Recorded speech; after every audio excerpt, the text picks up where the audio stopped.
connections, celebrating culture, and making a lasting What do you want for breakfast? How do you want your breakfast? English breakfast, French fries. Koko nikosi, alo komi kesheto. Wache. Well, Gobe is the real deal. Join us on Ghana Talks Radio. Let's serve you a buffet of breakfast. From news headlines review, current affairs to social issues. Entertainment, sports, and all the trending stories live on our mobile app and across all socials from Monday to Friday, 7 a.m. to 10 a.m. With me, Pakwesi Omare, Regina Bless, Deborah Adoso, and I am Esinal Fiagbedu. This is Ghana Talks Breakfast Show.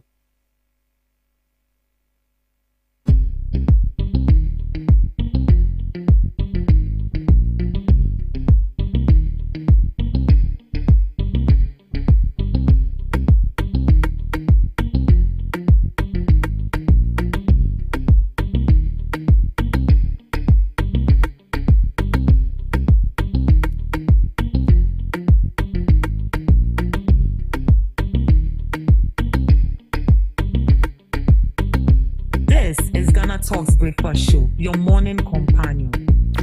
Ghana Talks Radio, number one.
Good morning to you. It's a beautiful Friday morning, and you are welcome to the Ghana Talks Breakfast Show right here on Ghana Talks Radio.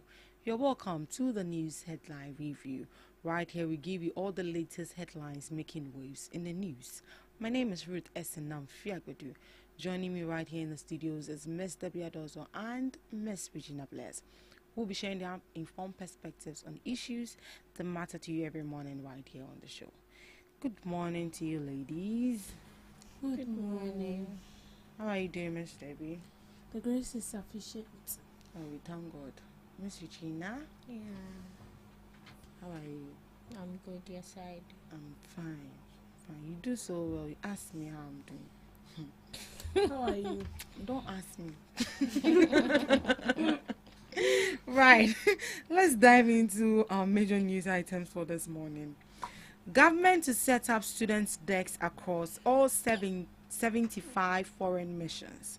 The government has announced plans to strengthen support for Ghanaian students studying abroad by setting up student desks in all 72 Ghanaian diplomatic missions worldwide.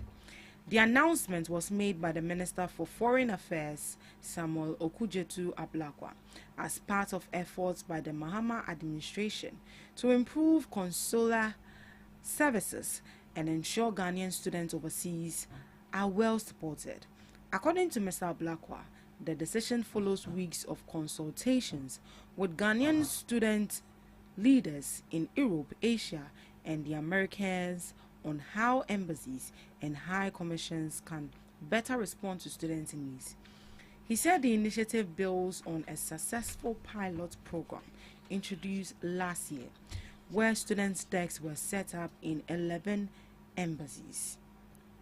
We received positive feedback on the students' desks I established in 11 embassies last year.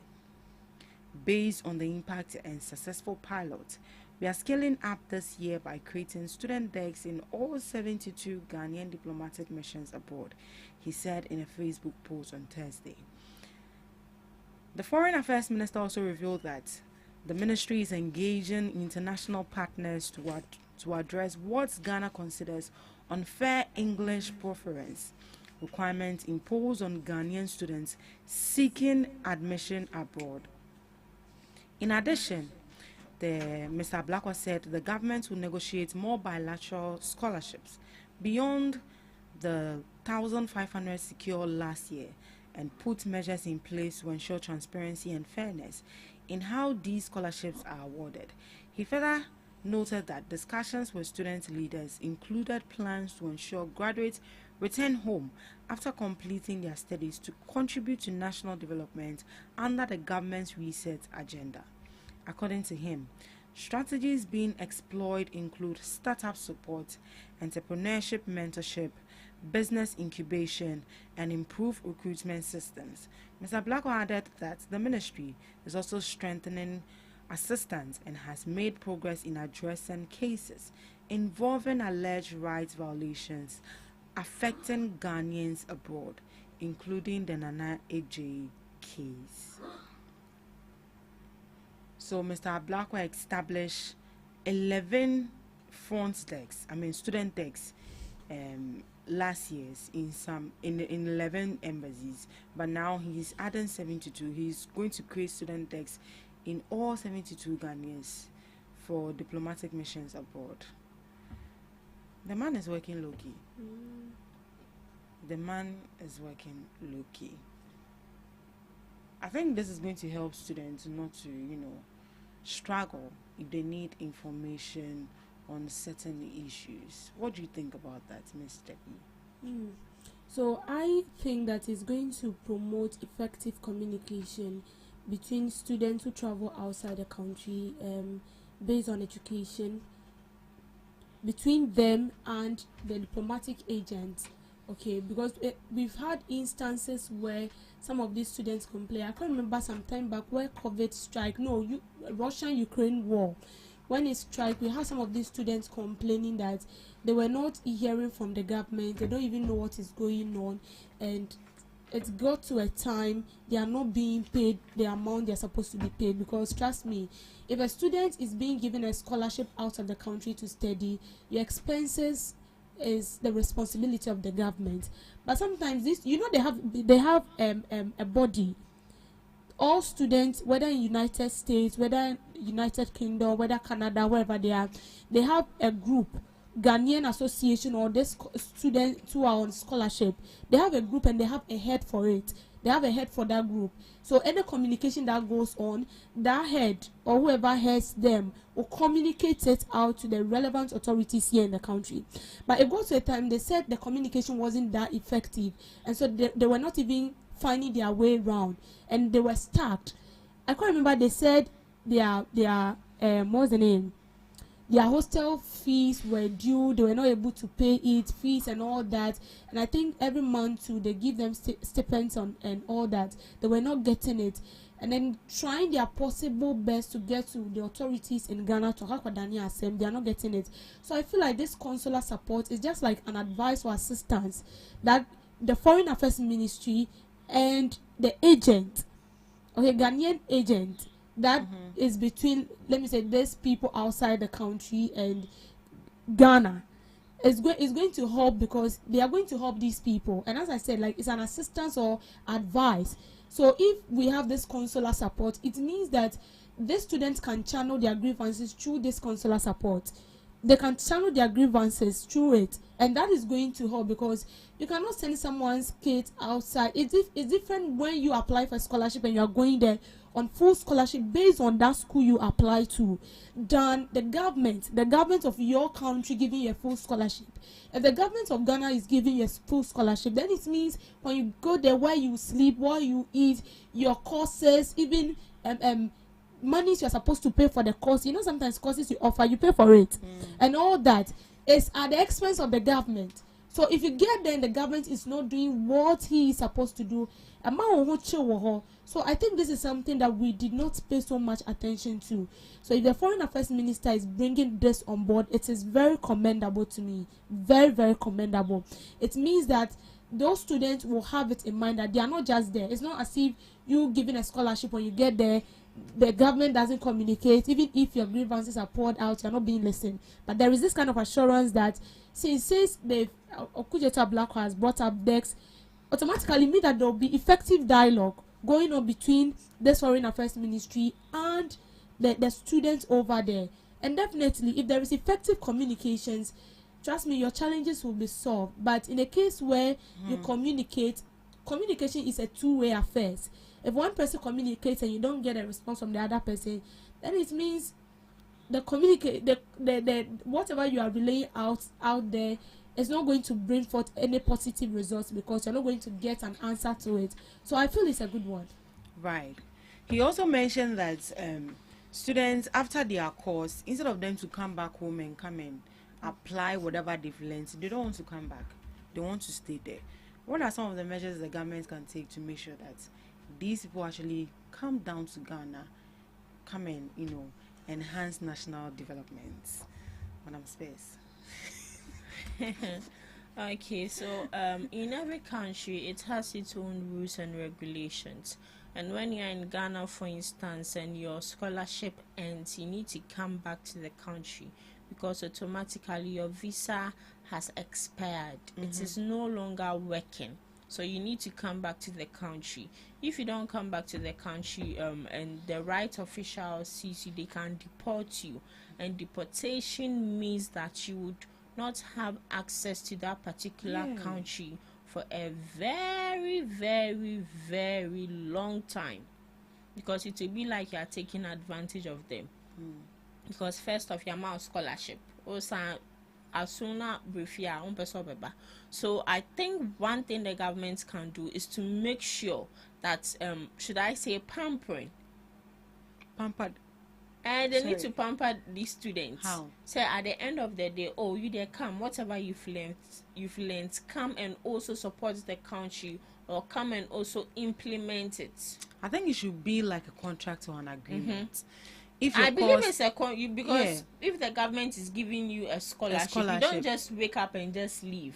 I believe there's communication goes on, and also whatever document you are supposed to sign goes on. But Ghanaians, some people can I remember this young Abadope, she made an example where she said she illegally entered China and she was teaching the students, and at the end of the day, the same way like task force will be going around, some of these officials go around to make sure that you being there as a Ghanaian or any other national, you have your rights document. According to any time she sees them, then boom, she runs away. And you can't keep on running, sir. One day, I bet you. But some students or some Ghanaians, they are very determined. Almost a momba. Just a So I feel they should bring a very strategic or effective implementation, aside the pampering I'm talking about. The foreign minister, I know he's an intelligent man. All he has to do is to sit and discuss with his committee to make sure that how best would we make these people come back to the country. Because mind you, we always say that Ghana, we need the youth, we need job, we need employment. But if this place is not attractive to the youth, how then do you want them to leave the attractive country to come to an unattractive country? Our working conditions are poor. You can be working like an elephant and just earn a peanut. A peanut. And be eating like an ant. Exactly. So you need to check all these things. no akoko sua na ya nya ne masters ni degree ni PhD na so on bra Ghana ha no beje sen 1,500 2,000 no so whatever he or she is learning there so ka say or the ejuma or her trust me they would earn a lot. I have a friend who went to Dubai and in the space of just 3 months he's telling me he has almost like 43,000 Ghana cedis in the account. Ghana 3 months oboko question na 3,000 3,500 na our account more. But the other countries have made working conditions so attractive and there you can work per hour. You can have three jobs, 4 jobs in a go, and you will go and come each and every by her. One company is taking your whole day and still giving you peanuts. Right. Foreign Affairs Minister, do something. IGP to deploy 70 police officers per polling station. The Inspector General of Police, Christian Tete Yohonu, has assured the New Patriotic Party of tight security during its presidential primary on January 31st, 2026. Speaking at the signing of a peace pact by the 5 NPP flag bearer aspirants, the IGP said the Ghana Police Service will deploy a minimum of 70 police officers to each polling station nationwide to ensure a peaceful, free and credible process. According to him, the police are fully prepared to handle security across the country, with senior officers deployed to polling centers to supervise operations. The IGP noted that Boko is the only area where additional military support may be required due to ongoing security concerns. He said the police service has officially written to the Minister for Interior to notify the Minister of Defense to make military assistance available in that area. In all other parts of the country, the military will be on standby while the police take the lead, Mr. Yohonu said. He assured party members and the public that the police have made adequate preparations and are committed to maintaining law and order before, during and after the primaries. Why deploy as many as 70 police officers to one polling station? Why? Not even 20, 70. Miss Debbie, is that necessary? Very, very necessary. For me, I see no wrong with it. 70 Yes, police 70. officers. 70. 70. Yes, 70. One polling station. 70. One police station. Yes. Yes, because in the previous years we saw what happened. The MPP primaries is not just a common primary, my sister. No matter how they preach about peace, even days to their internal primaries, on that D-Day, there are still things that goes on. We have people impersonating the police. We have people in police uniform, soldiers uniform, causing chaos and that. I don't know whether you paid attention to the 2024 internal primaries of the MPP, because if you did, you will know you pinpoint some things that went on, and it was very bad. Before the internal primaries last 2024, before the election, right? They elected a flag bearer. That is when Dr. Baumia won as the flag bearer of the New Patriotic Party. There was also, anytime internal primaries goes on, election, that's what I meant. There will be, shall I say, a conference where these aspirants are involved. They educate them that, see, don't see yourself as enemies, okay? This is just a game. Every day one person will win. And after, if you create this kind of bitterness among yourself, and then that person, the person you create this bitterness among or for, you have this bitterness for, wins as a flag bearer, you are still going to work together as one people. Because mind you, you are all MPP faithfuls, but they need one person for the crown. Immediately one person takes the crown, you are all supposed to come back as one people to fight for the election. But when you have hatred for each other and there is already division, then after that, if the person you have this hatred for wins, how are you going to collaborate and then back the person to win, like the sole election? So you see, MPP primaries is not a joke. Oh. They are going to conduct this in 276 constituencies. It is not a joke at all. So I feel like 70 no currently to me next one. 70. When I listen to the IGP, I could see say like almost see some because what happened previous years was nothing to write home about. Trust me, people were beaten. Agents of aspirants were being prevented inside where the ballot papers was should I say collated? Yes, that's the right word to use. They were prevented. They were beaten. We had instances where people were called on phone. They have to run to their hotel because those aspirants have tax forces. They prepared the macho men, and so they've already targeted you. So if security is not that tight, there is no way they are going to get a sole person to lead the party. This is the flag bearer we are talking about is equal to a president, because your chance of winning is 50-50. So long as you are a flag bearer of a party, and the MPP party is not just a mayor party. It's not just a mayor so party. this is something that needs to be taken seriously, and I'm sure it is the leaders of the party who wants that, because IGP cannot stand up and say he's deploying 70 people. There was a collaboration between IGP and the leaders of the party, because I heard the general secretary spoke yesterday. I heard the minority also, and all of them were touching on one thing, and that is unity and fighting against division. So to prevent this, even with this 70, I'm still doubting. You are still doubting. Miss Eugenia, how would you assess the level of security for the upcoming primaries? Okay, so I would say it's the right step in the right direction, in the sense that the security they are providing is only to make sure that violence, ballot box disruption, and other people impersonating police officers and security personnel are not there at that day. And also, I think that the first step to a peaceful primaries is the peace pact they signed. I think that was yesterday. And looking at the peace pact is just to make sure that this candidate or this aspirant behave accordingly and in orderly. And according to peace pact and according to what I've read, there are not any sanctions when one does not go according to a peace pact. Sema signing peace pact, at the end of the day, you say whatever results comes, I should accept it in good faith, or I shouldn't make sure that I incite violence or I involve my supporters or delegates in some kind of chaos. If that happens, according to the peace pact, there's nothing of sanction or fines or punishment, but we can deal with these people according to our existing laws we already have. Let's say criminal offense, public order, discipline, and all that. We can deal with them according to the law.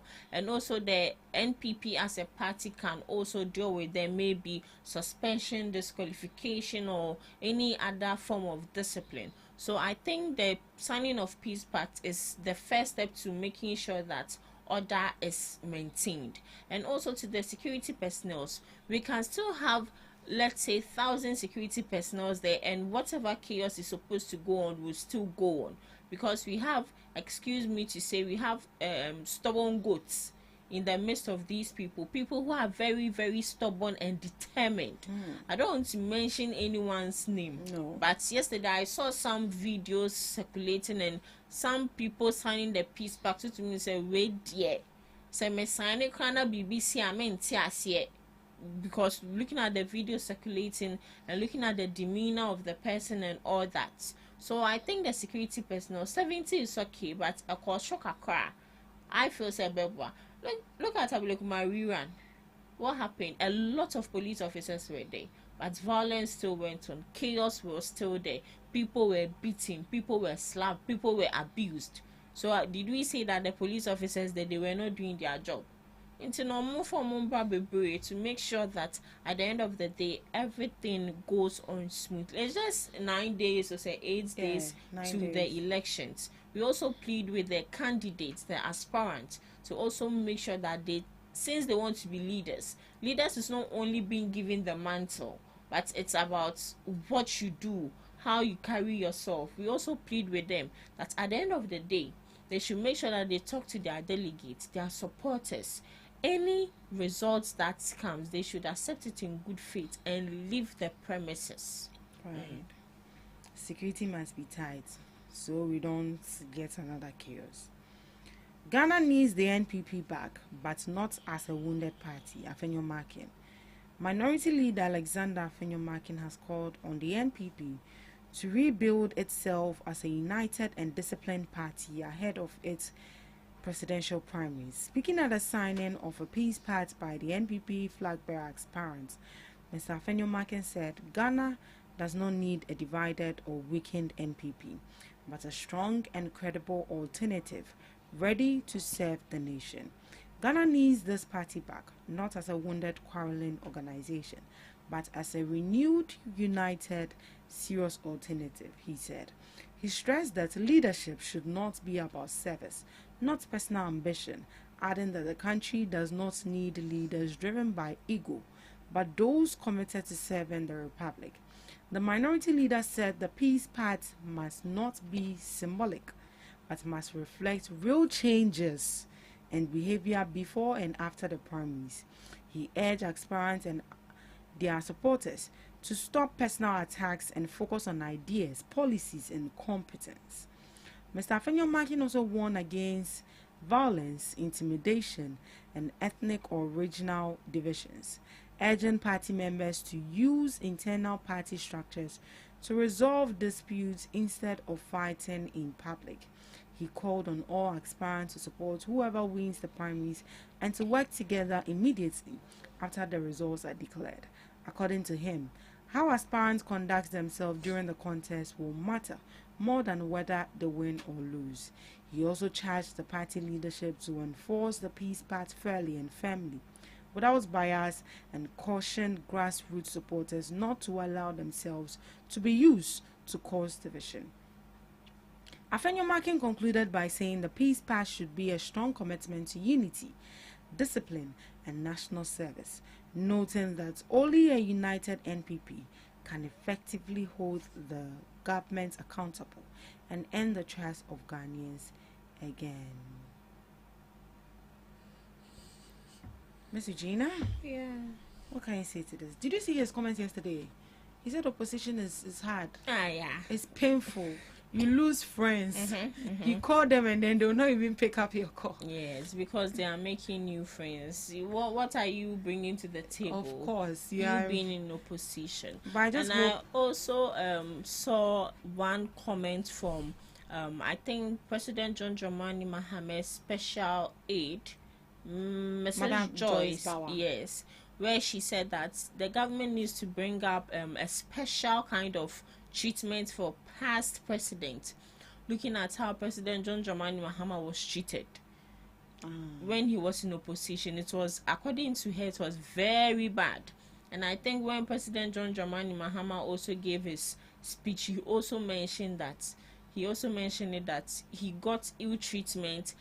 People who are supposed to even give him gifts are no longer giving him gifts and all that. It's hard. Yeah, so being in opposition is very painful. Yeah, it's and I understand the pain of people, the minority, micro, mini minority. We understand the pain. But saying that Ghana needs you back is a whole different confidence on its own. A very, very big confidence on its own. And it's good to have confidence within.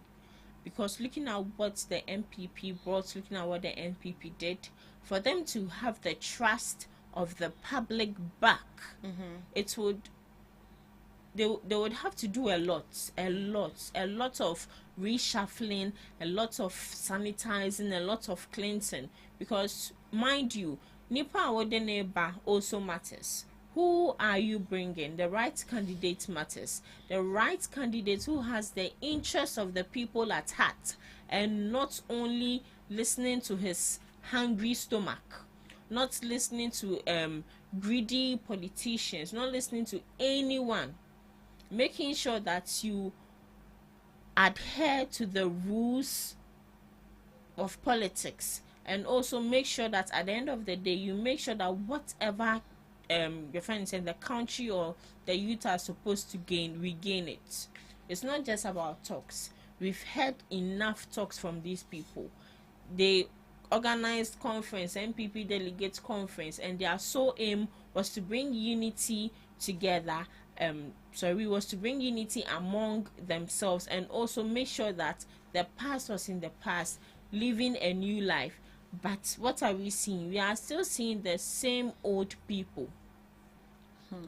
It's not a surprise. It's no news. So if they want to come back into power, I think that's a good thing to do, and they should make sure that they work on themselves very, very well. They need to coordinate themselves very well before they come into power. And why not? If you are seeing positive changes, some Ghanaians will still vote, because we still have NPP faithfuls who, through thick and thin, they are still with the party. So they would have the massive support. Right, Miss Debbie.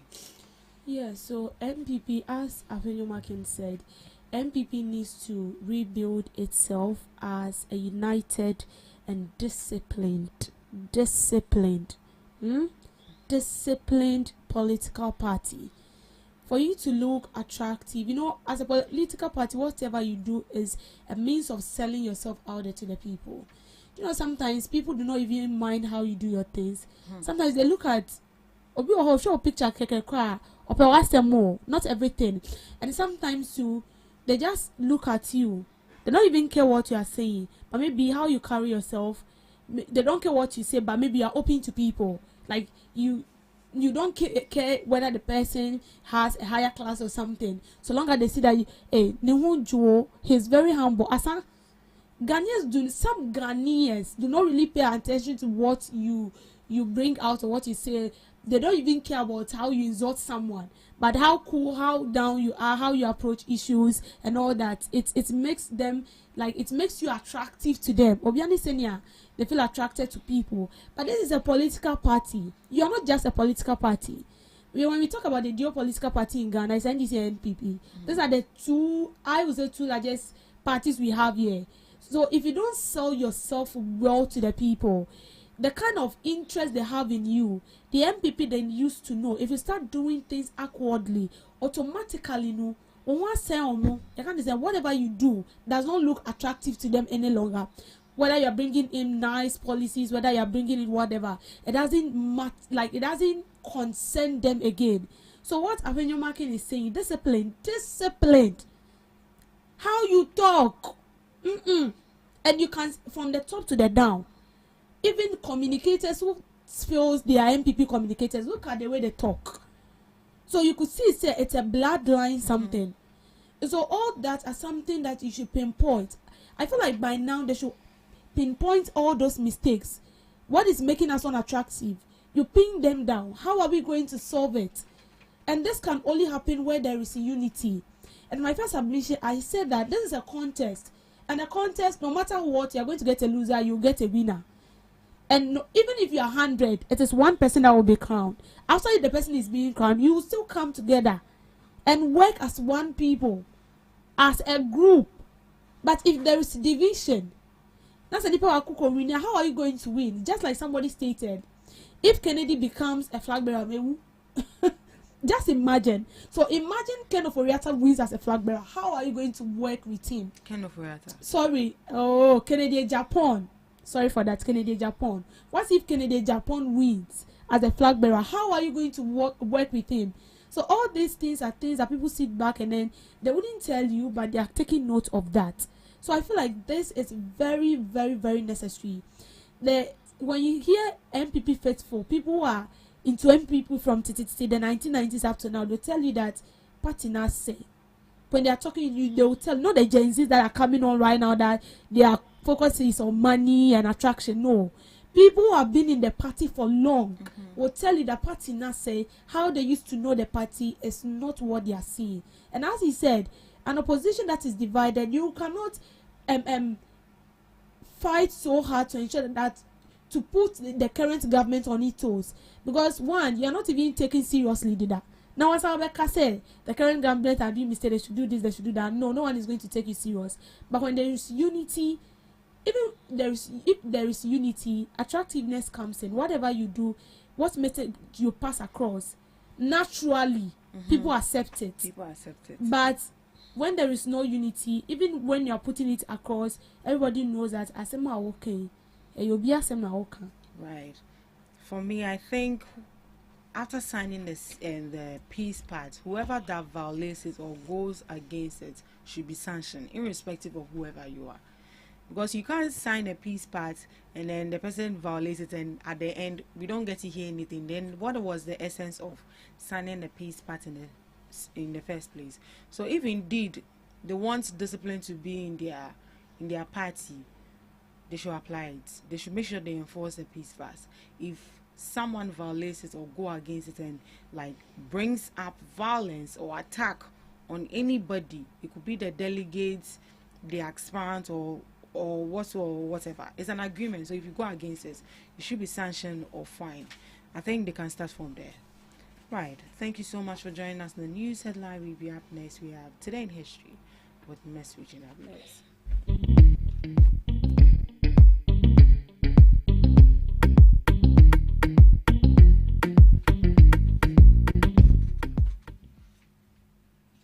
Bringing you today in history and some global observances on this day. On this day, 1950, Israel proclaims Jerusalem as its capital. Israeli parliament voted 60-2 to officially declare Jerusalem the capital of the state of Israel, affirming a resolution drafted in December 1949. This action followed the 1948 Arab-Israeli War, which left the city divided between Israel and Jordan, cementing the transition of government institutions to the western part of the city. 1556, the deadliest earthquake on record kills some 830,000 people in China's Ming Dynasty, killing an estimated 830,000 people as the deadliest earthquake on record. It struck a densely populated region, Shaanxi, Henan, with a magnitude estimated at 8.0 or higher. Looking at some few observances. Measure Your Feet Day. This is a day to appreciate how valuable our feet are, to practice good foot care and pamper our feet. So go for a foot care today. National Handwriting Day. To promote the importance of handwriting, penmanship, and personal expression, the day encourages exploring different writing styles and tools, such as fountain pens and calligraphy. Lastly, National Report Pharmaceutical Fraud Day, to raise awareness about Medicare fraud, specifically targeting illicit activities by drug companies, established in 2017. This day educates the public on detecting, reporting, and obtaining whistleblower rewards for pharmaceutical fraud, which contributes significantly to the $65 billion lost annually to Medicare scams. And that's all for today on Today in History and Some Observances, live on GhanaTalks Breakfast Show. Thank you so much, Miss Regina Bless, for Today in History and Some Observances of the Day. Up next, we have Debbie's Grill. Welcome to Debbie's Grill, where we talk about issues that matter to the state, void of politics, fear or favor. Dr. Matthew Opoku Prempeh, the New Patriotic Party's 2024 running mate, has appealed to party members and supporters to keep internal campaign activities peaceful, respectful, and focus on issues, cautioning that tension must never be allowed to escalate into insult, aggression, and violence. In a statement shared on his Facebook page following a meeting with regional constituency officers at the Longfield event in Santase, Dr. Opoku Prempeh acknowledged that incidents and disagreements can occur during internal contest, but trusts that such moments must be managed with discipline and maturity to protect the party's unity and core values. Such conduct has no place in a party and does not reflect our values, he said. He encouraged aspirants, campaign teams, and delegates to prioritize the contest of ideas and positions while maintaining respect for one another, insisting that the party's long-term strength depends on how it conducts itself before, during, and after internal elections. According to him, internal contests must not create permanent divisions, and the party must keep sight of the bigger picture, rebuilding trust, strengthening structures, and preparing to move forward with a shared purpose. He urged party faithfuls to demonstrate leadership and service and uphold the principles of respect and discipline, describing units as the party's most significant asset in delivering hope and development to the Ghanaian people. He concluded by calling on all stakeholders to commit to peaceful politics and teamwork, emphasizing that the party can only succeed when members build together and protect the bond that holds them in unity. So this is sense talking, and I feel from now onwards this will be one of the most trending issues, because as I said, the New Patriotic Party is not just a mere party. It is one of the largest party in Ghana, aside NDC, the National Democratic Congress. And I like the fact that Mr. Matthew Opoku Prempeh has stated that if you are going out to campaign, it should be based on ideas, not on criticizing your opponent. Because criticizing your opponent to the people is not going to add up to your marks. It's not going to add up to the number you will get. You might be talking to 1,000 people and you will be surprised that out of the 1,000, 99% of them are in for your opponent, not yourself. So why don't you present your ideas to the people? This is what you feel you can do to help the party. You list some challenges faced in the party, how you feel you can help solve it, and even what you can do if you are being given the mandate as the flag bearer to help develop the country and to help Ghanaians as well. Because being the flag bearer for the party is just one step ahead. That actually ushers you into whether you become the president of the country or not. And even if you become the president, what are you going to do to help the people? And I feel like this is one thing I have noticed among aspirants of the MPP, except for one person. Except for one person, which I've watched his interview consistently.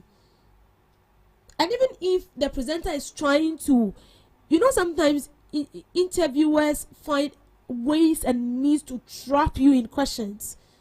But for that particular person, and I'll mention his name, Dr. Yose Educhum, I've watched his interview several times. And sometimes you will see the interviewer trying his possible best to trap him. But when he answers, he is not going to attack anybody. He is just there to state whatever he wants to state. To help them, whether he will help the people, how he is going to support the party internally, and how he feels like he can help Ghana as a whole. And I can boldly tell you that he's the only one I've noticed with that. I've seen that in him. And so why don't you just present your ideas to the people, your policies to the people, how you can help them? Not you going about saying how someone have stolen the party's money, how reckless the person is, how disrespectful the person is. That doesn't add up. And you see, sometimes this confusion starts from the supporters. It starts from them, not the aspirants themselves. People claim they support this person, they support the campaign team of this, the campaign team of Baumia, the campaign team of Kennedy, Kwabena, Japan, Educhum, and Brian. All these people, they are the one causing the chaos. Because sometimes you hear them speak, and automatically if somebody is representing you, whatever the person says, it means that it's coming directly from you. If you should assist someone, being a PA, personal assistant of someone, or a communicator to somebody or to a company, whatever you put across there, automatically it dawns on people that it is coming from the boss's own mouth. Although the words was not coming out from your boss' mouth, it's from your mouth.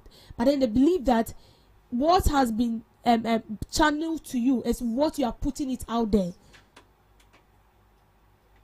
So that is it. What the person tells you is what you are putting it across. That is why it is very, very important that these communicators who are representing this aspirant know how to communicate, know how to put things across. I feel like the criticization is too much. When you criticize it, I know politics is like that. It's a dirty game. But sometimes you ought to be careful on how you go about all these things. Because at the end of it, you might think that you are staining the white dress of the other person. Meanwhile, you are staining your own dress. It shifts your focus from your main purpose. Listen to people who goes to campaign and they start by criticizing other people. They end up saying rubbish. They end up not stating the purpose why they are there. They don't state it. And that is a fact. Because your attention is being drawn to the other person. But you've forgotten that you are there to state something. You are there to convince the people. That is it. You convince the people. How do you make yourself attractive to these people? Don't forget that they already have an image of you. They know how you are. They know how you do your things. They know how you carry yourself. Whether it's negative, whether it's positive, they know it. It's up to you to decide whether how you carry yourself is positive or negative.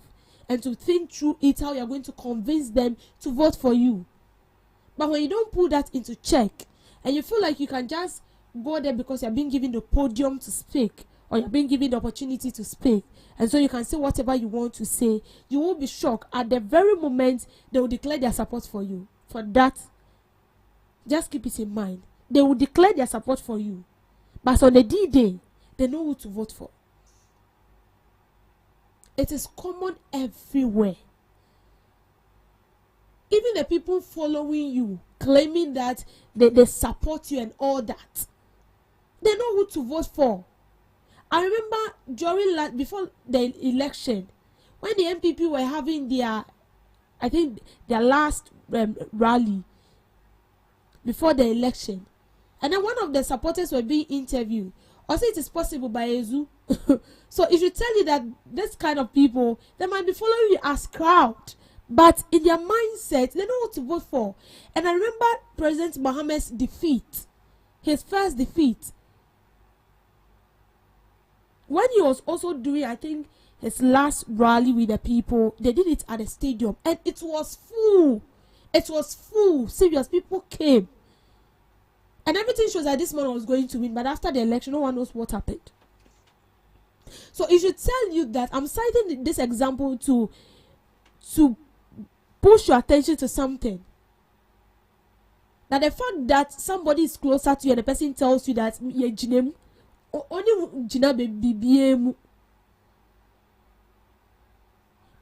twins from the same womb think differently. Not different people coming together. No, it's just a deception. It's just a deception. Some people are just there because they want something from you. Most of them are psychopaths. It's because of what they will get from you. They will do everything at all to please you. They will make sure when they get the opportunity to speak about you, they will say good things. They want to draw your attention. They want to find a favor before you. And after that is getting. The most saddest aspect is that you are not following them because you are not a spirit. You don't follow them to the box to see who they vote for. And this will be the same people that will come to you consoling you when you are being defeated. So, to the aspirants, your message should be clear. There is still enough time for you to go about campaigning to the people. Let your message be clear to them. This is what you want to do. Asan. Do that and leave the rest for them. Leave the rest for the naysayers. Leave the rest for people who feel like they want to criticize other people. People feel like you are good enough and the other person is trying to intrude with their negative perceptions and all that. Leave that to them and do what you can do. Not to go and stand there and instead of you telling them what to do, you started accusing the opponent. No. It doesn't happen like that. And when that happens, it brings division. Don't forget that there is already division in the party. I'm not the one saying this, but even the party members themselves have accepted it. That there is division in the party. There is no unity. Obedi Adwin Profi is no be nam west, no be nam north, south. It doesn't work that way.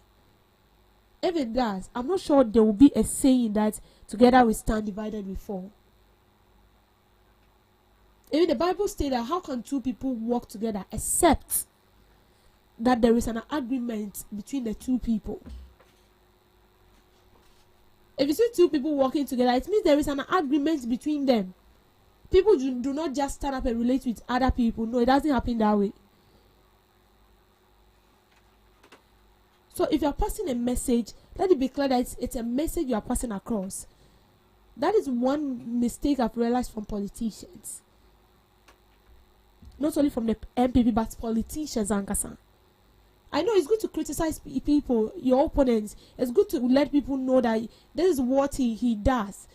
And then when you say that, then you come back to defend yourself. And this is why you feel like you are capable enough. When you are giving the nod, you can do something better than your opponent. That is politics. I'm not saying that you shouldn't do that, but be careful. Let the ideas be clear to the people. This is internal party something. After the winner is being crowned, you will still come back as one people to fend for the party, to fight for the party, and to ensure that the party prevails. But when such thing doesn't happen, there is division. How then do you forge forward? How then do you make the party so attractive to people out there? Because trust me, anybody that joins an association, there is something you've seen in that particular association. Trust me. You don't just wake up and then you feel like, oh, when I look at this as group of people or this band, they are so good, or I just want to join them. No, there is something peculiar you've seen in them. There is something unique you've seen in that particular group that will push you to join them. People do not just wake up and feel like I'm going to this church. No, there is something you've seen. There is something that is pushing you. You've seen something unique about that church that is, different from other churches. You've seen something unique about a group that is different from other groups that push you. You do not just join a group. So what do you bring to the table to make you unique for other people to join you? I feel like that should be the thought of the MPP from now going forward. And trust me, it's going to help you. One faswa, aware, as they say, charity begins at home. So what you call cry, you still bring it to your own house. And that is going to affect you massively. Thank you for making time with me on Debbie's Grill. Thank you so much, Miss Debbie, for that girl. So I wanted to ask, so if it happens that Bawumia doesn't win the election, does it mean his political career has come to an end? Or you have to wait for another 4 years before he can stand as an aspirant to be a flag bearer of the NPP? I'm not sure if he doesn't win. That is not the end of his political career. He's still a politician, and for whether he has, he will get the opportunity to be picked up as a flag bearer. I think the MPP, they have their constitution that governs that. I don't really know much into that, but I know perfectly well that they have a constitution, maybe the number of times somebody can run as a flag bearer in that party. So that is going to depend on the what is stated in the constitution. But if he doesn't, it doesn't stop him he's still a politician. He is a politician. He can go about doing his political duties. But like, can he still like go ahead, or he will have to wait for another 4 years? And you have to wait for another 4 years. You will have to wait for another 4 years. You have to wait for another 4 years before he can come. Now I see why he's struggling so hard to make sure that. Oh yes. He becomes. I think I don't know, but I feel like it's just like presidential something. I think for presidential, when you stand for 3 years, 1 year sound, and you can't go again. Time. You know, this is the second time he's standing as yes, flag bearer. Yes. So when you stand, I remember that when Akufo-Addo won, conquered Mahama, if he should have failed, he has no opportunity to stand again. As the president of Ghana. Now Sankra. Because looking at Bawumia's position, he was once the vice president, and if it happens that he loses this one, maybe if there's going to be an appointment, I'm wondering what they will give to him, because from a vice president to what? It's like you are diminishing his value. Anyway, let the best man win. Thank you so much for joining us in the first segment of the Ghana Talks Breakfast Show. We'll be going for the news shortly. Please stick and stay with us. Are you ready to amplify your business or brand's reach and make a meaningful impact in Ghana and beyond? Partner with Ghana Talks Radio today to connect with a diverse audience across Ghana and beyond. Elevate your brand through on-air promotions and social media. Boost your brand during prime time. With Ghana Talks Radio, you can extend your reach across digital platforms. Ghana Talks Radio is not just a station, it is a community hub where your brand becomes part of the conversation. Join us in fostering connections, celebrating culture, and making a lasting impression. For customized sponsorship packages and enquiries, email contact@GhanaTalksRadio.com or call +233 202 544614. Ghana Talks Radio, giving the youth a voice.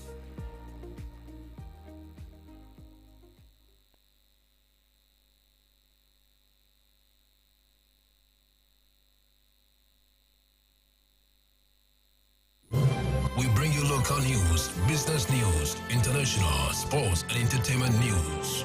Right here on GTR.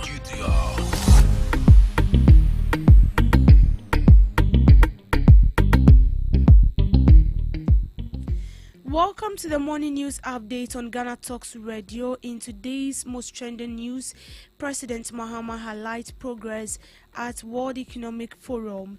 Chief Justice Paul Bafo Boni cautions new judges against abuse of power. Minority leader cautioned against division in the New Patriotic Party. In related stand, they affirmed their commitment to a peaceful primaries. Government also urged to reduce costs amidst unapproved fares.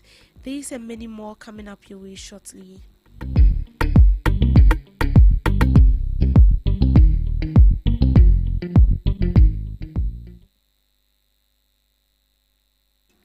President John Dramani Mahama has announced Ghana's remarkable economic recovery, citing single-digit inflation, a strengthened currency, and renewed business confidence. Speaking at the World Economic Forum, President Mahama emphasized Ghana's success as a testament to the power of accountable leadership. He highlighted government's effort to reset the economy, cut waste, restore hope, and build systems that works.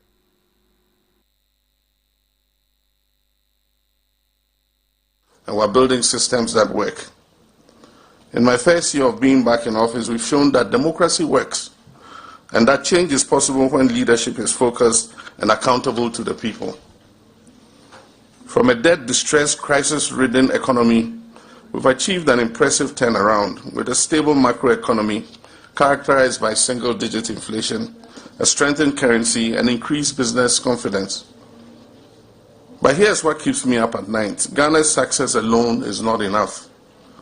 However admirable Ghana's turnaround story is, we cannot be a jewel in the dirt. We must work together as Africa. We must knit together the patchwork of success stories. And that is why we're here in Davos today. To take what's working across many countries in Africa and the global south and scale it up across other countries. To move from resetting one country to resetting the entire development model for the global south. And let me be direct about what we're up against. You heard from His Excellency the President John Dramani Mahama. Chief Justice Paul Bafo Boni has cautioned 52 newly sworn-in circuit court judges against abusing their judicial power According to him, such actions erodes public confidence. He stressed that judicial power is delegated by the people through the Constitution and must be exercised judiciously in accordance with the law.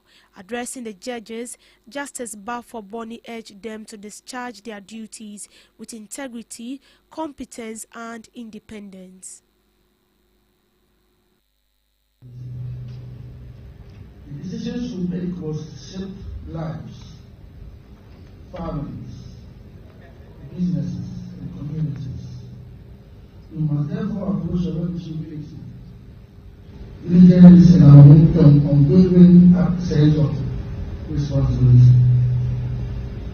We like to re-emphasize that judicial power is not self-derived.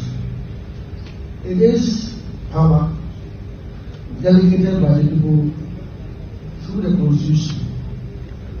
That power must be exercised judiciously, transparently, and strictly in accordance with the law.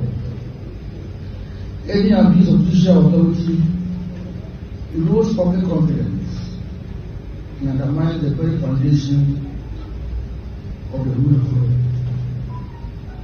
Any litigant who appears before you does not come only with a case. It comes with the hope that is going to achieve justice. As judges, you must be guided by three enduring pillars: integrity, competence, and independence. Integrity must define both your public conduct and private lives. You must be beyond reproach. Avoid situations that compromise your impartiality or create perceptions of impropriety. Remember that public trust in the judiciary is fragile. It is built over time, but can be lost in a moment. Competence requires continuous learning. The law is dynamic, and judicial officers must remain intellectually engaged, abreast of the legal developments, and responsive to emerging issues. Your judgments must be clear, well-reasoned, and grounded in sound legal principles. Judicial independence, on the other hand, is both a privilege and a burden. You must be firm in the face of pressure, whether from litigants, lawyers, public opinion, or even persons in positions of authority. Independence does not mean isolation. It means the courage to decide cases solely on the basis of law and evidence.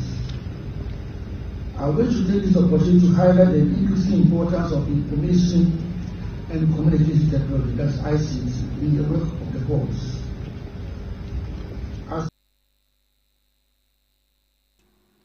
Minority leader Alexander Prenyo-Makin has cautioned against turning the New Patriotic Party's presidential primaries into a festival of insult rather than a contest of ideas.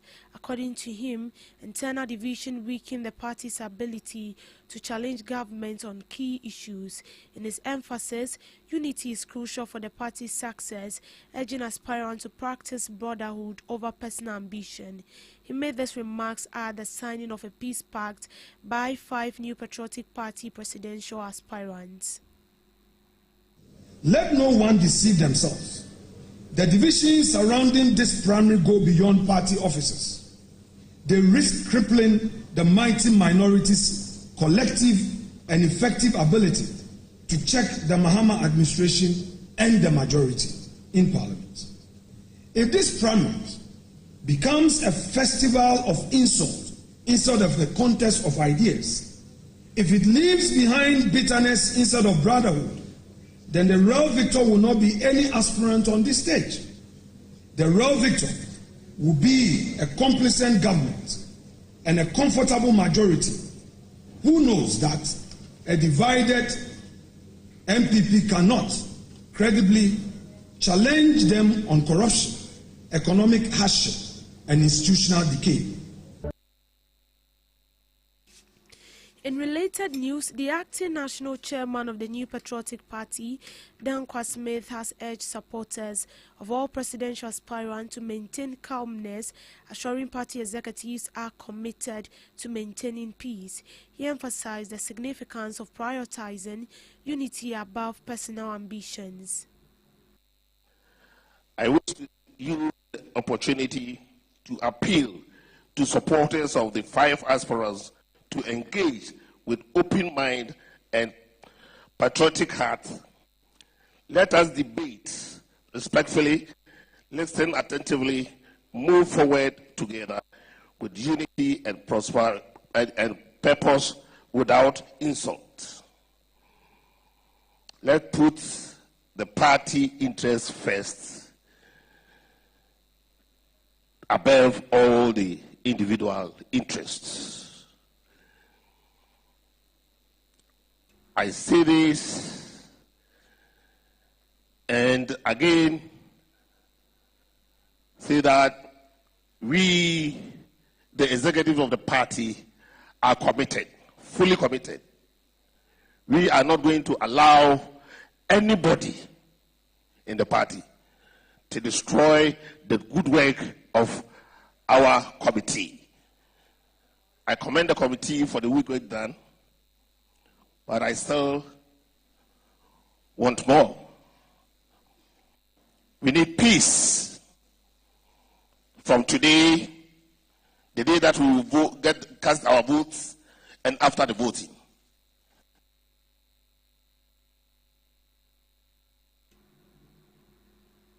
Government has been urged to reduce the cost of spare parts to alleviate the burden on transport operators and consumers.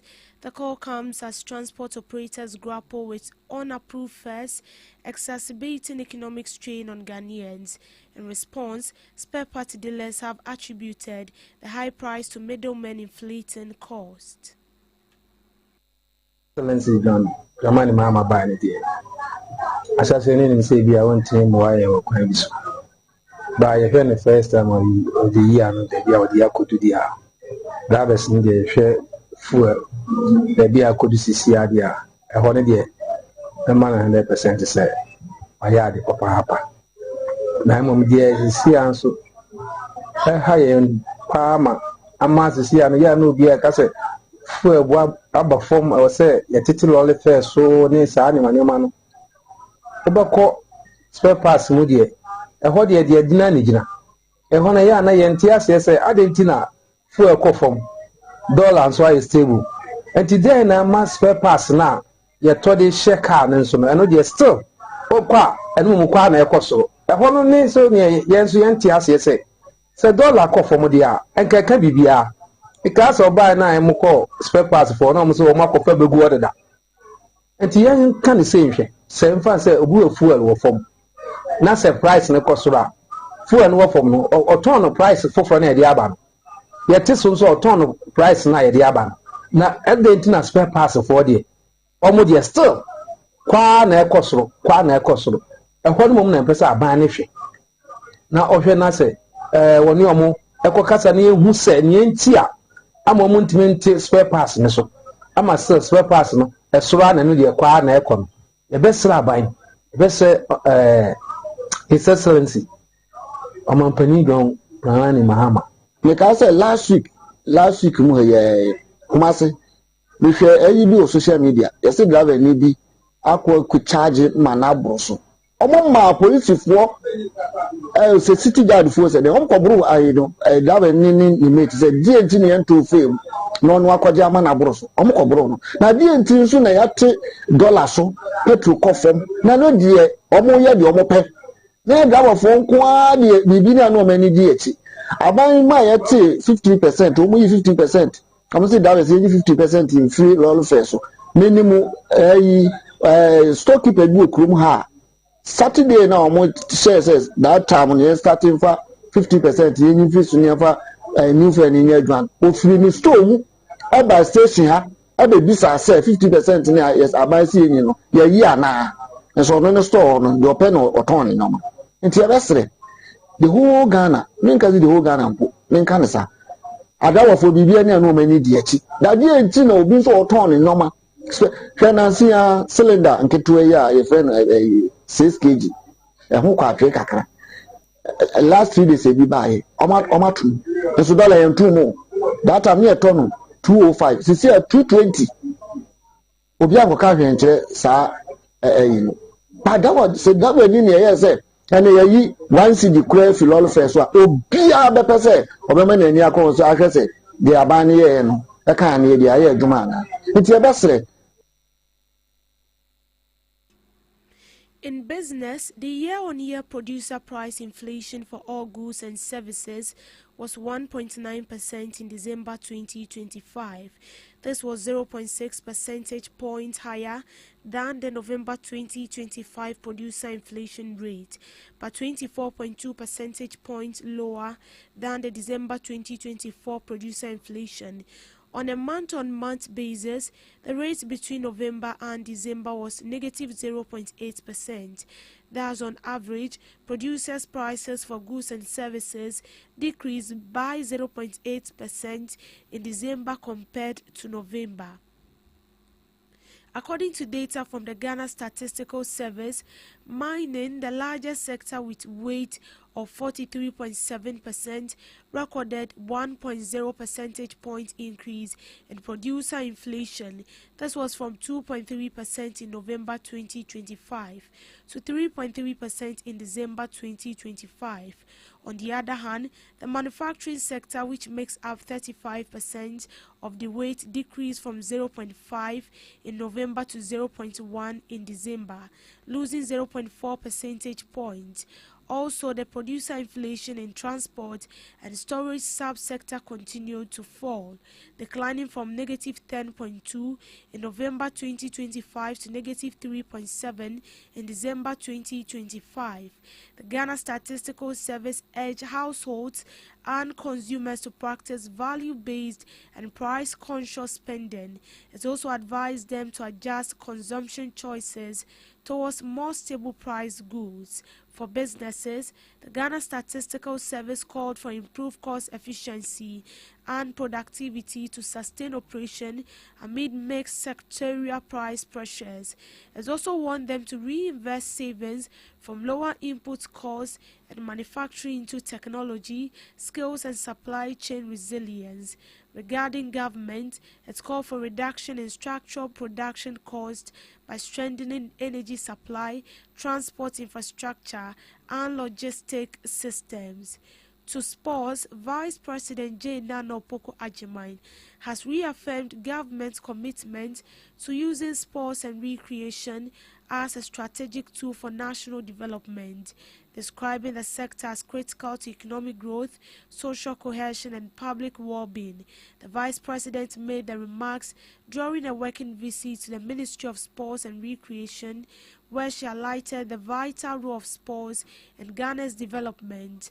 According to a statement issued by the ministry's Public Relations and Communication Unit, Professor Opoku-Agyeman used the visit to receive briefings on current initiatives and progress within the ministry, reaffirming her commitment to fostering a thriving sports ecosystem in Ghana.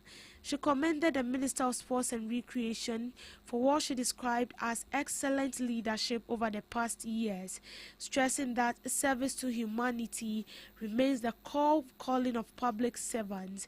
The statement noted that the Vice President emphasized the significance of a proactive approach to addressing the needs of Ghanaians and pledged a personal support to the ministry. Earlier, Minister Adams outlined a series of interventions undertaken by the ministry, highlighting Ghana's progress in sports safety, governance, and funding.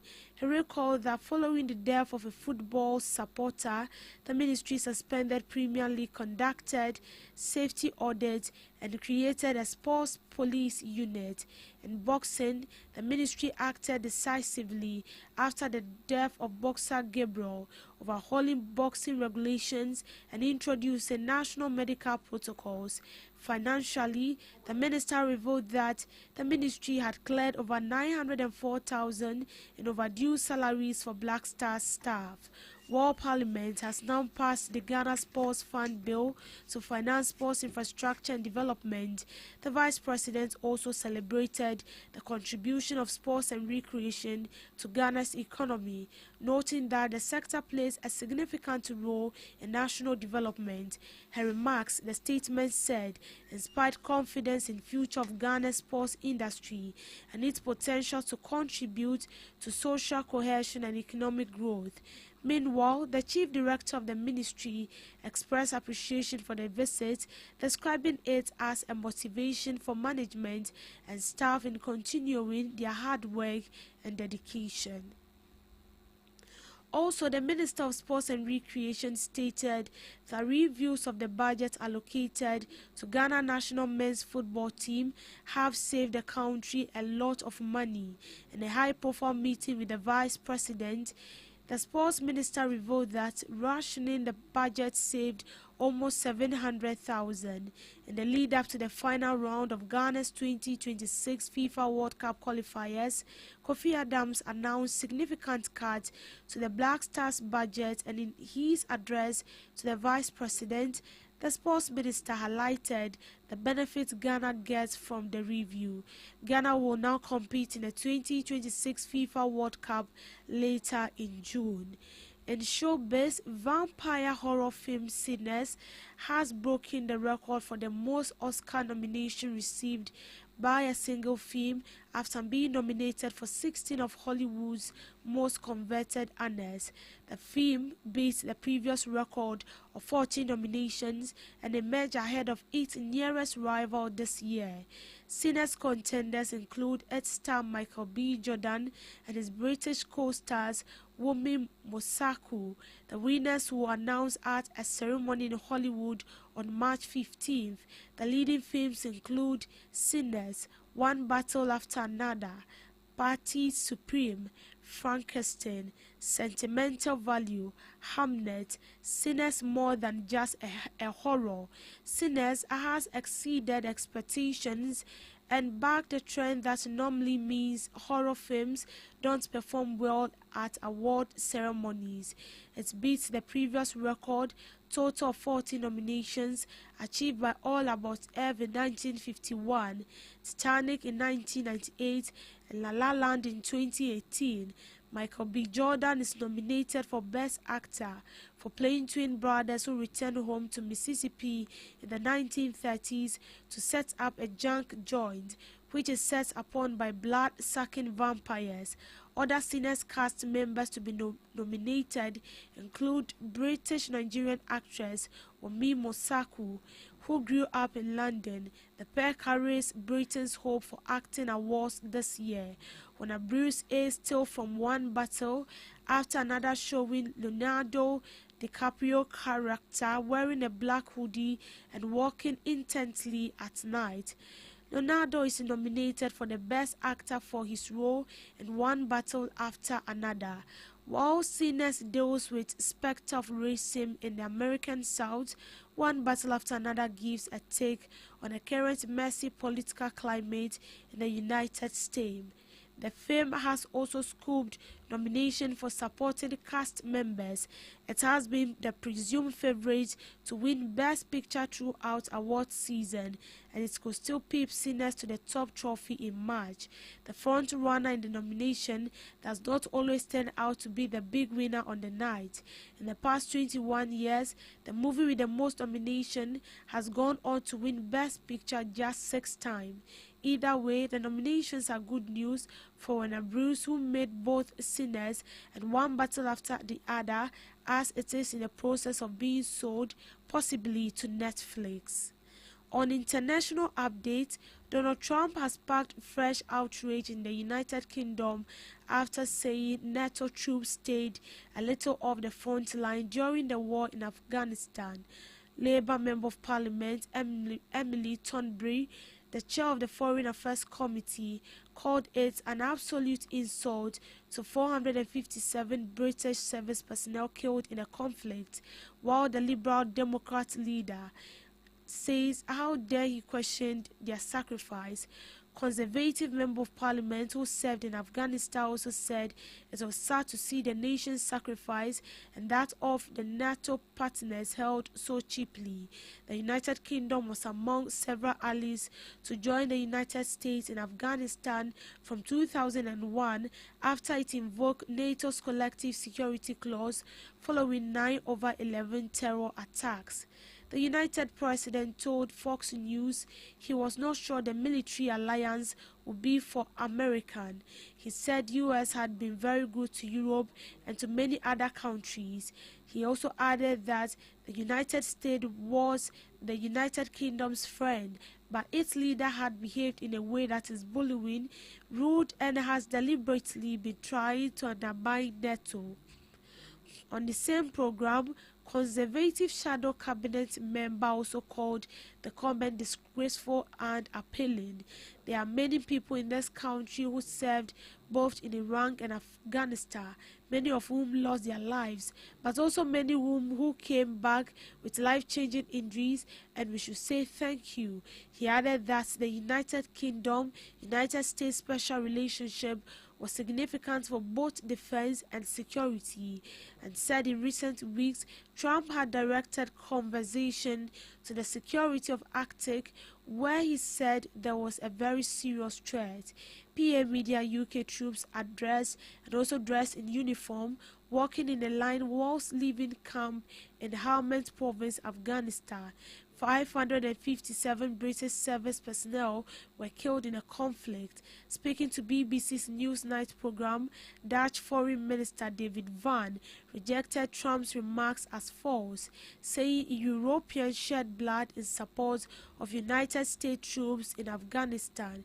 He said NATO Secretary General Mark Rutte had rebuffed similar comment made earlier during a joint press conference the pair held Davos on Thursday.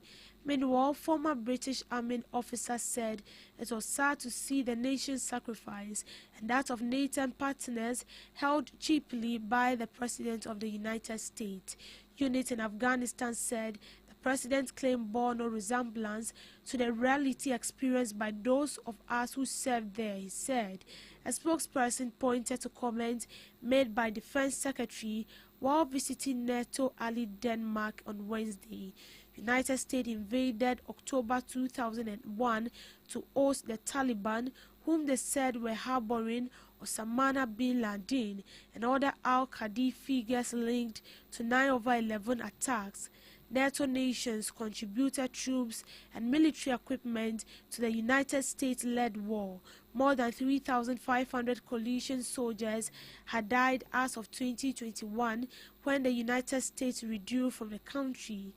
The UK suffered the second highest number of military deaths in the conflict, behind the United States, which saw 2,461 deaths. US is the only country to have invoked the collective security provisions of NATO's Article 5, which states that an armed attack against one NATO member shall be considered an attack against them all. And that's it on the morning news update. Do want to log on to all streaming platforms for more detailed information. I am Deborah Adoso. Thank you so much for tuning in. Do have a good morning.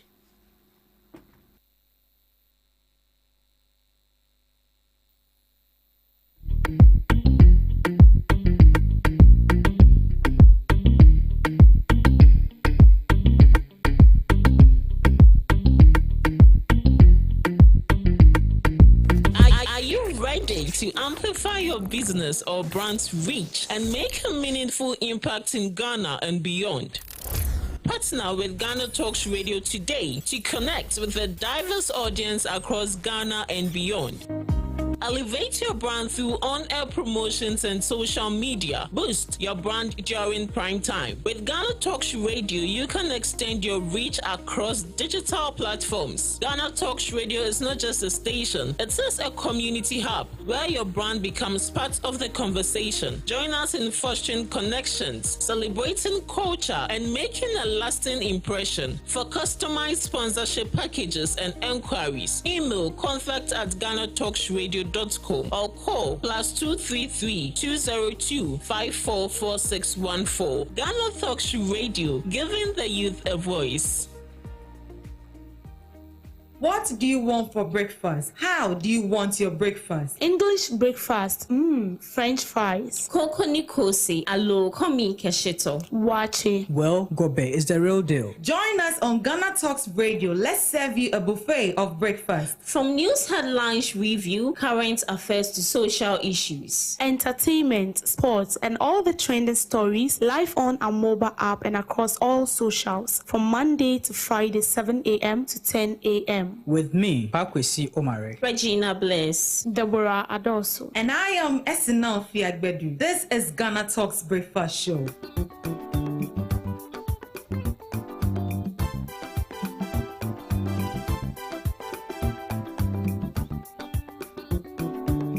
Ghana Talks Radio, I wo UK abrochimemu era from Ghana mu ha at the sound system which spinning machine papa every amana never be go among Ghana mu ha.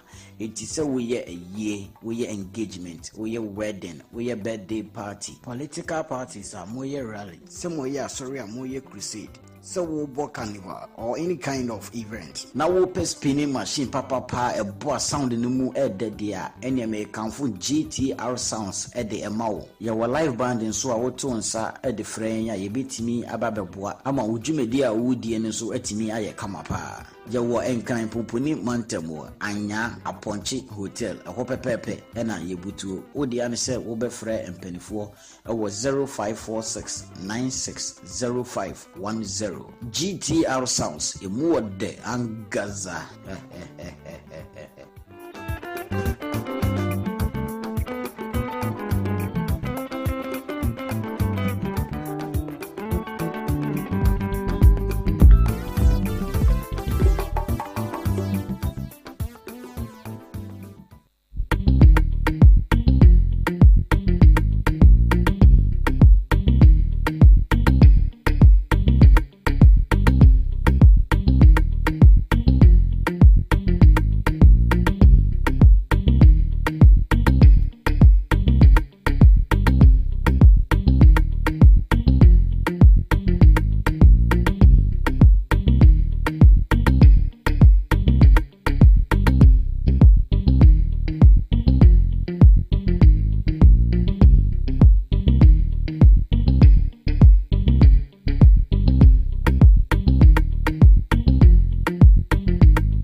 Morning to you once again. You are welcome to the Ghana Talks Breakfast Show right here on Ghana Talks Radio.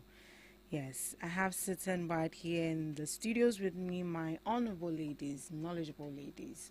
We are going to be looking at some few news headlines before we have our guests joining us. Good morning to you once again, ladies. Good morning.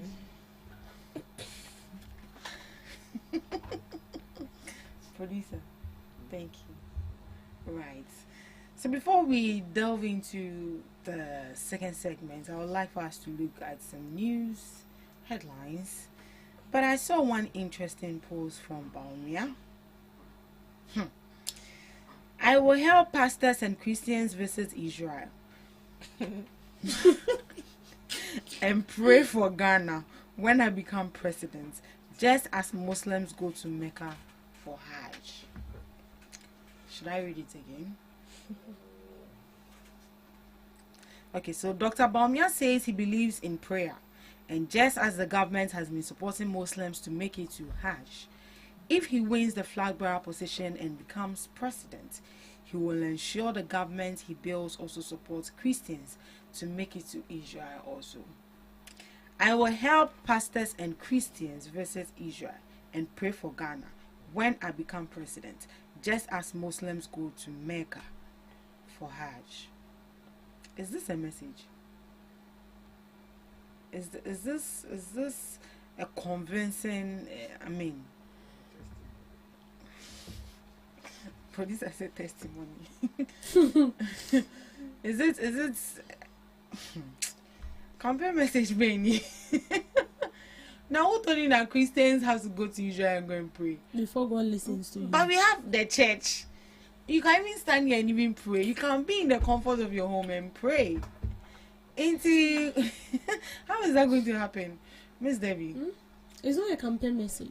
So it's a what message? I don't know. Is there a motivational message? I don't know. It's not a campaign message. This is not a campaign message. You are going to help Christians. Are the Christians saying about or just say we want to go to Israel? Or those who have been to Israel before have complained that you should help them. Now National Cathedral now going to be Israel. What it be that? So I think you should bring on board something. Let me see if I help people out of the Christian out to Israel. What? Okay, fine. So when Christians go to Israel, does that mean that it's going to improve the developmental conditions of the country? Is it going to solve unemployment? Is it going to reduce cost of living? I want to ask him that. If Christian goes out of the country to Israel to pray, is it going to solve that? I believe that the thing is what you trust. What you trust is what will work for you. What do you think when something is working in your life? That is why they said thought and words are very powerful. Whatever you believe is what you will see. I don't know whether you see that happening. When you say certain things with your mouth, automatically you see it happening. Because it is something that you've been saying every day. And words are very powerful. God created the earth with what? With words. So I believe that you can be in Ghana here and still pray, and God will listen to you. If you want to go to Israel, I feel like maybe for excursion, you want to go and see places. Maybe Jesus died and the footsteps and all that. I think they said all. But that thing doesn't really. Oh yes, it has been preserved. Really true? It's true. But if you tell me that when we vote for you, there were a lot of things that you should focus on. You should focus on why when we construct roads within 1 week, then the roads are destroyed. That is what you should focus on. How well are you going to improve it so that when you construct roads, it can be there till. It's not after 3 months, then the roads are destroyed. These are something that you should focus on. We still have students that are sitting on the floor. What are you doing about it? How are you going to solve it? What are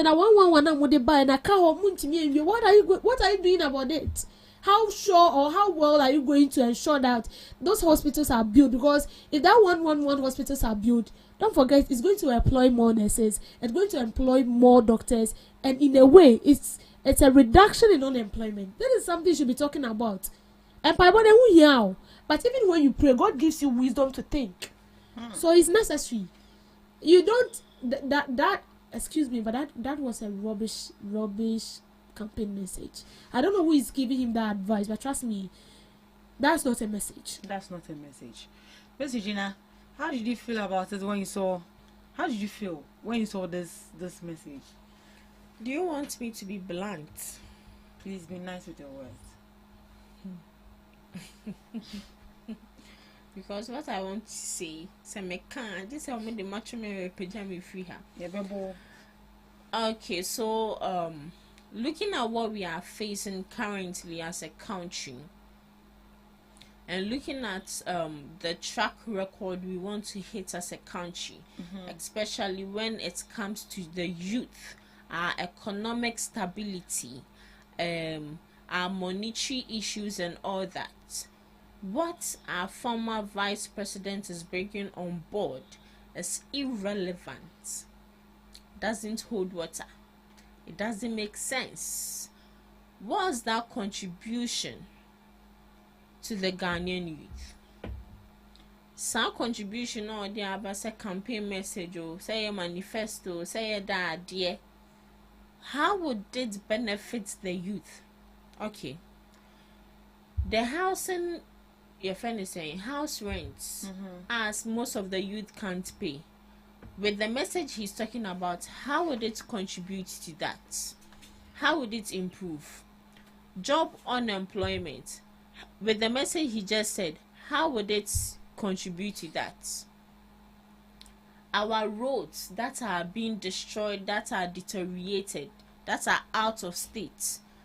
The message I ever call outside, how would it affect our roads, our hospitals, the schools? Some schools lack basic amenities. We were here when we talked about a school which lacked a toilet facility. I know they were in Huankao. Some students still pound 2 or whatever and still cross rivers to schools. Some students still sit on the floor to learn. Some regions do not have electricity. He didn't see any of that. He didn't even think of medical donations to some of these hospitals or some of these community clinics. He didn't think of any of that.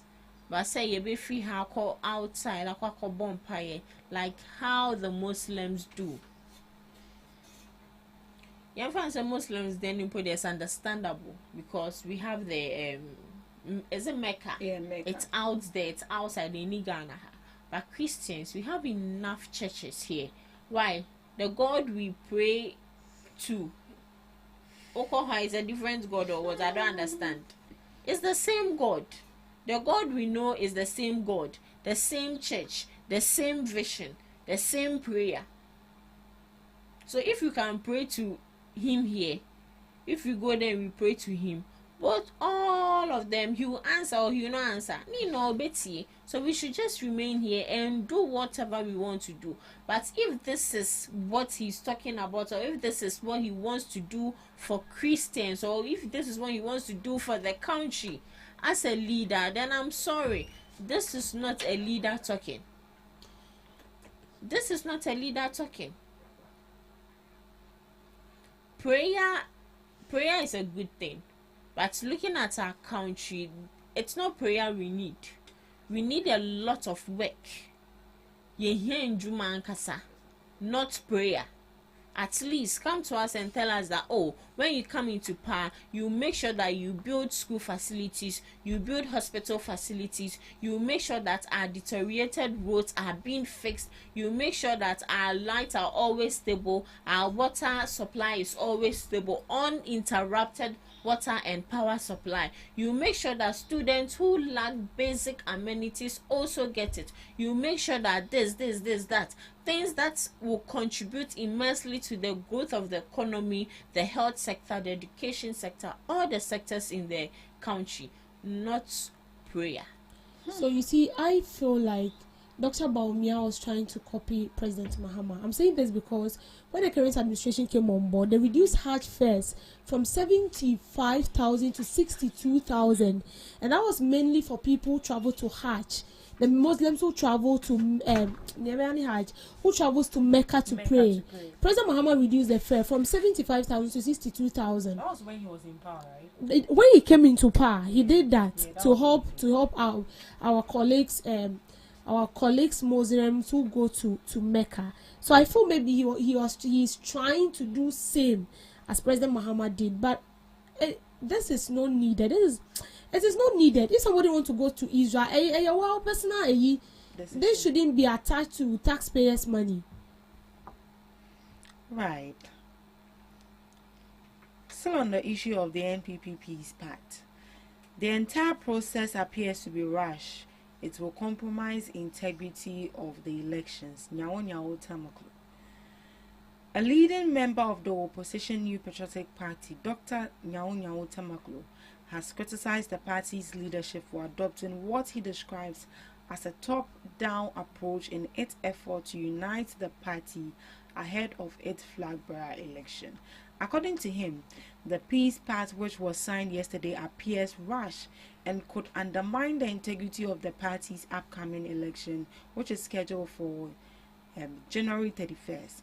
On Thursday, 5 presidential aspirants of the NPP signed a peace pact pledging to ensure a peaceful and transparent primary. However, Dr. Tamako expressed concern that the exercise fails to address the deeper issues confronting the party.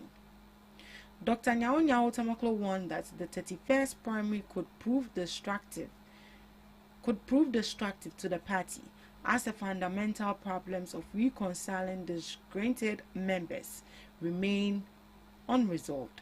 He further criticized former President Nana Addo Dankwa Akufo-Addo, blaming him for the current state of the party. The so-called top-up approach clearly undermines the party's democracy and may lead to discontent among party members. It is a very sad situation. The fundamental issues within the party before the 2024 elections and even after the elections have not been addressed. This part distracts from those problems. He cautioned that the speed at which the process is being carried out could have serious consequences. He further lamented that he described as the gradual destruction of the party by a few individuals and called on the party's elders to take action. Dr. Tamaklo also criticized the party for failing to involve what he called the real backbones of the NPP in the reconciliation process. So this is coming from Dr. Tamaklo. He is the leading member of the opposition New Patriotic Party. He says that looking at how the whole NPP peace pact was signed, it looked like the entire process appeared to be rushed and it will compromise the integrity of the elections and even the party.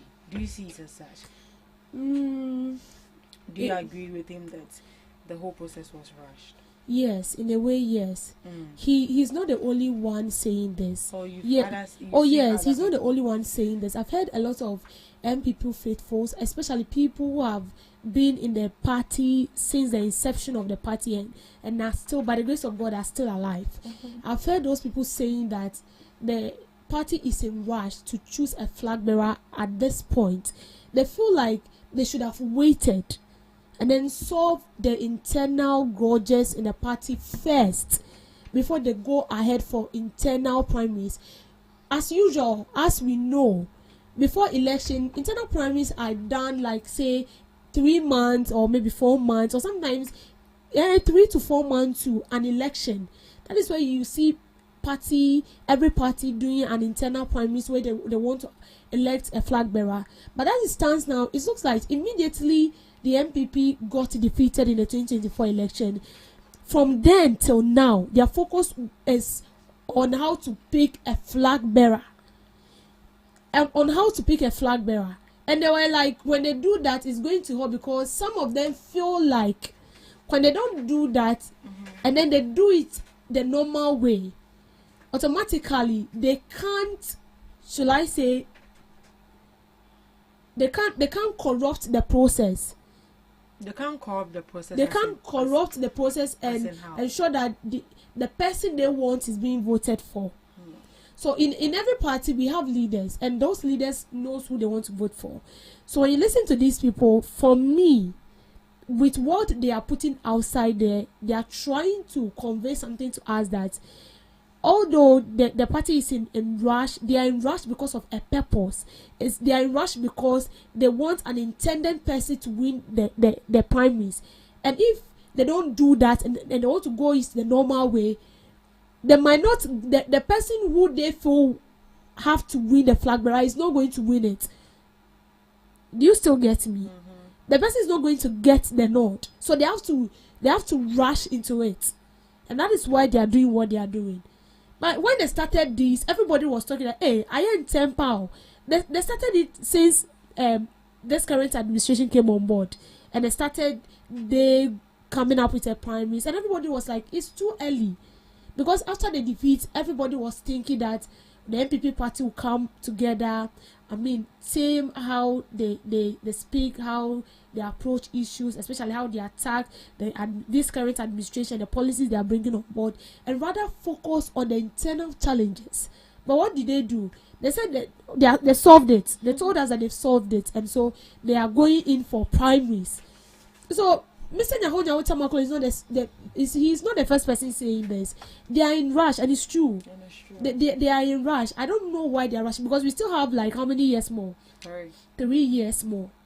So, so whoever wins will be campaigning for 3 years. For 3 years. Abba, same message in people's ears. You didn't even take a break. Wow. So I feel like they are now changing the dynamics of the party, because how they used to do it is not what they are doing. The primaries they did before the previous election we had, it was, I think, few months closer to the election they did that, or I think a year before they did that particular 2024 when we did that election. That was when they did their primaries. But this time it came so early, and I feel like it's too much, because you should rather put things together in your home and try convincing the people first. Bringing up a flag bearer, I don't know what pushed them into taking that decision, but I feel it's not a total or permanent solution to their problem. They are in rush. Mr. Tamakolo is right. It's right. Mr. Gina, do you also agree? Do you also agree? Well, I agree that that the NPP producer is looking at you. That the NPP is in a rush to sign the peace pact and also the primaries. Okay, so I wouldn't say they are in a rush, but whatever you do, I think it needs proper strategy and proper planning. But looking at the peace pacts they signed, I was just watching the video, and Dr. Bawumia was not really, like, he was not smiling. Peace pacts they all signed. Yes, someone putting on smile, cry. Did you watch the video where Brian Kennedy Japan also snubbed Brian? Oh, Charlie. These boys are not peaceful. They are not peaceful. But I said they should come and sign peace pact. So what is the relevance of it? So physically they are signing the peace pact, but you get it. So it's just a symbol. Just as a symbol. Afenyo said, they shouldn't make it symbolic, but they are just making it symbol. They are saying a message here signing. Even the same people who are preaching the unity are the one causing the chaos. Wow. But they are not giving you the guarantee that we will actually go according to what the peace pact is telling us to. And even if they don't go according to what the peace pact is saying, there's nothing they can do. No one can punish these people, because the peace pact doesn't have any sanction, doesn't have any fine. Maybe I know the leaders in the party are the ones who discipline these people. But I think I don't know if they came together before signing the peace pact. I didn't hear of anything like that. I feel like they should have sorted out their issues first, or they should have even sorted out their issues. Like they should vent. Exactly. They should allow them to say, okay, what issue do I have with you? Allow the people to vent. Yes. Why you say me pesa next time yes like you get it.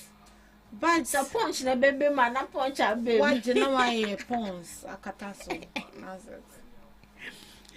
But one video I saw that made me happy, Kennedy Japan and our former president, they were talking lively, they were happy, laughing, and they were camouflage. Hey, but this time around, these people did not pretend.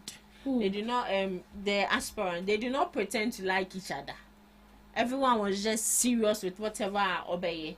They were giving straight faces. I don't get it. You don't get it. You won't say Obi or home for the sake of public. Yeah. Okay, so even Brandy Chambon, I felt he was acting up. All of them, they are acting. They were all but acting I up. was just sitting there face straight, sign or sign ya no pass it. And say, oh, now one smile like a crampo. Let's just pray that the first goes on smoothly. I'm just hoping so. 31st will be next week or this week? Next week, Saturday. I'll be in my house.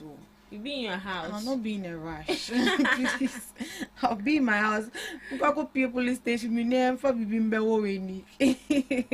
Right, let's move on. Ghana has improved living standards, but no jobs but jobs remain a challenge. The director of the African Department at the International Monetary Fund, IMF, Mr. Selassie, says Ghana has made strong progress in improving living standards, especially in access to electricity and general quality of life. Speaking about Ghana's development record, Mr. Selassie praised the effort of Ghanaians, government institutions, businesses, parliaments, and civil society. He stressed that the gains made are not because of IMF programs, but the results of collective national effort. He noted that access to electricity has improved significantly over the years, rising from about 30 to 40% 2 decades ago to close to 90% today. According to him, this reflects real progress in living conditions for many Ghanaians. However, the IMF official cautioned that job creation remains a major challenge. He said Ghana has not made the same level of progress in creating employment opportunities, especially for young people. Mr. Selassie also raised concerns about economic instability around election years, explaining that key economic indicators often become volatile during political cycles. He said addressing these issues is important for Ghana's long-term growth and stability. What has Ghana done right to improve the living standards of people? Ms. Debbie. What have Ghana done right? Yes. To improve Our leaders. our leaders. Or government done to improve the living standard of people? As it stands now. Yes, as it stands now. Well, so I think that when you ask this question to everybody, the first thing that will come in mind is the stabilization of the cedi to the dollar. That is what will come into every ordinary Ghanaian mind. That what does the government and the leaders do to decrease or maybe to decrease the cost of living? The first thing that will come into everybody's mind is the stabilization of the cedi to the dollar. Now, after that, then you ask yourself, how well have this thing affected normal living in such a way that you go to market, you purchase stuffs, you buy a bag of rice, you buy oil, you buy yam, you buy this, you buy that. Then you ask yourself, the cedi to the dollar has been established. Has been stabilized. When you get to the market, does it reflect on what you buy? I remember when the cedi to the dollar was quite stabilized, then there was reduction in fuel prices, and then the drivers were asked to reduce fares. Some applied by the rules given by the government. Some people didn't, and they will tell you that they are not under GPRTU. Those people tell that they are not under GPRTU. But the people under GPRTU even show you a paper that states that this is the fare they are supposed to take, and they will take it that way. Well, we wouldn't say, sincerely speaking, the cedi to the dollar has been stabilized. Now inflation is single digit. Okay, so we are proud of that. And if we should say that we didn't really feel an impact in a way, because we are not really feeling it too much, but at least there is ease. There is ease because there've been reduction in some prices. Let's be sincere to ourselves. There's been reduction in some prices of goods. Things that they used to sell as a very high rate has been reduced. Aside spare part for the end year. Another issue for they've not reduced it. They've not reduced it. Oh, the last time the man from Abosoka I've forgotten his name. He said they've reduced spare parts, and then he debunked so then why are the drivers? So why are the drivers still complaining that it's spare parts? That's the only excuse they can give. Abosoka is saying a different thing. Drivers are so who should I don't know believe? If the is it Mr. Techi? I think so. The communication. Yes. He came on Metro TV that they've reduced spare parts. If you go to a shop, maybe the engine is 6,000, now it's 4,000. No, wait, is it just a hearsay something or something that was only stated on paper without being put into practice? Well, that's what he said. Because if it is being put into practice, this driver should be bold enough to tell us that there've been reduction. That is the only excuse. That's the only excuse they have because if my memory served me right, when we spoke to the drivers, the first thing, I think all of them were saying the same thing, and that has to do with spare part. you see dollar no any CD number form but spare parts na satisfied. That is the only complaint they have. So if Aboso Kai is saying that they've reduced it, then we should see it reflecting. We should reflect in the days of the driver, and that has to do with the fares. So I will say that with the question you asked, the first thing that will come in mind is the CD to the dollar being stabilized. And trust me, we've really felt an impact. Although we are hoping that we'll feel more ease than what we are feeling that now. And I think it's going to be a process by process something. It's not something that will happen in a day. But as it stands now, so far so good. Yeah, it's good. Miss Regina. Yeah, so things are moving on well, but just that Akadiaka, and I think I would always say there's still room for improvement. There's still more the government can do, especially when it comes to employment situations. They need to make sure that they satisfy our cravings for job, because our cravings for job is really on the rise. I'm done. Right. Thank you so much, Miss Regina. Thank you, Miss Debbie, for joining me briefly. My guests are in. On that note, we'll go for a quick break. We'll be right back. Are you ready to amplify your business or brand's reach and make a meaningful impact in Ghana and beyond? Partner with GhanaTalks Radio today to connect with a diverse audience across Ghana and beyond. Elevate your brand through on-air promotions and social media. Boost your brand during prime time. With GhanaTalks Radio, you can extend your reach across digital platforms. GhanaTalks Radio is not just a station, it is a community hub where your brand becomes part of the conversation. Join us in fostering connections, celebrating culture, and making a lasting impression. For customized sponsorship packages and enquiries, email contact@GhanaTalksRadio.com or call +233 202 544614. GhanaTalks Radio, giving the youth a voice.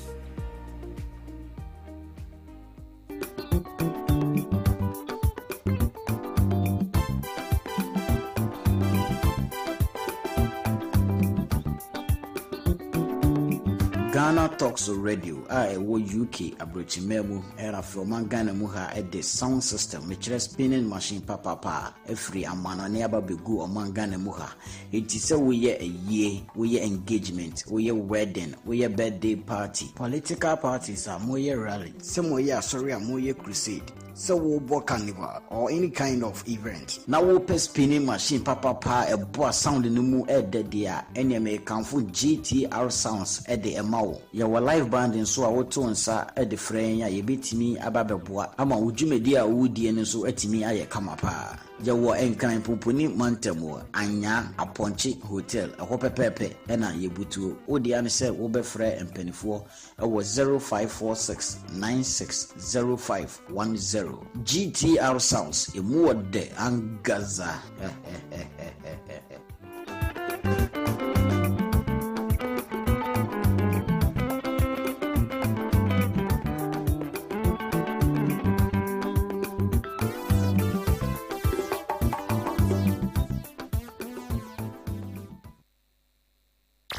GhanaTalks Radio, #1. This is GhanaTalks Breakfast Show, your morning companion.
welcome back from that quick commercial break. We are zooming straight into the second segment of the Ghana Talks Breakfast Show. You know how we do it. We come along with knowledgeable guests who are going to dive into national issues and issues of matter to you every morning right here on the show. I have in the studio right here with me Mr. Abdul Razak, member of the NPP communications team. Good morning to you, Mr. Razak. Good morning. How are you doing? I'm doing good. Thank God. Yeah. I think it's been a while I saw you. Sure. I was supposed to be here on Monday, but Yeah. I had another schedule, so. Oh, that's fine. That's fine. I spoke with the producer. With the producer? Yeah. The producer didn't speak with me. He should be sanctioned. Right. Hope all is well. Yeah, we thank God. It wasn't a struggle getting here. It was actually. Oh, why? What happened? You know, I decided to take a new, route that I'm not used to. And Charlie. And then what happened? I had to seek for live location before I could get here. Why didn't you use the old route? Yeah, I thought it would be better to use that because I don't know. Something just told me that was the right one, and it's easier getting to the place through that. So. But it didn't help you. It didn't actually, and I'm not sure I'll take it again. Oh, why not? No, I think as time goes on, when you get used to it, you continue to take it. Yes, maybe as time goes on, actually, but it was stressful. It was very stressful. Was it far or was shorter than the one you used? I actually missed my way. I missed. I didn't know the so that you don't know where you are going to. I just go. Yes. Oh, my bad. Sorry about that. Right. Then thank God I'm here. Oh, thank God you are here. Sure. Then please stick to your old ways. We don't want to miss you. We beg you, don't get lost for us. Right. So most Ghanaians says that the country is moving in the right direction. Are you part of those people? About 54% of Ghanaians says they are happy with how things are going, and 34% they are not satisfied, and 8% they are just in it. They are undecisive. Well, I'm part of the 34 that are not satisfied. What are you not satisfied with? Considering the plea of the youth, the fact that the youth are crying of unemployment, that is a main factor, and that is one of the main reasons why they voted for this government into office. So, riding on that, I am not satisfied with how things are going so far.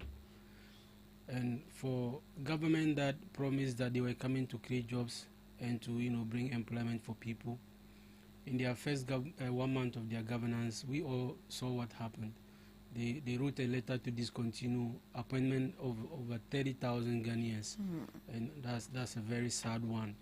We keep calling on the government to reinstate them, but government hasn't taken the call into consideration. And there was a report just few days ago that unemployment is one of the main risks that the country is facing at the moment. Right. And so I am not satisfied based on that tangent that there's no job opportunities and people are stranded. The hopes of Ghanaians are in the gutters. It is sad. I'm really not satisfied. Right. So what do you want the government to learn from this particular survey? Because it was a survey conducted by IEA. Okay. Yeah, so that was a report they brought out that 54% of Ghanaians are happy, 38% are not happy. They didn't really state why the 34 are not happy. I mean, clearly you can see why they are not happy.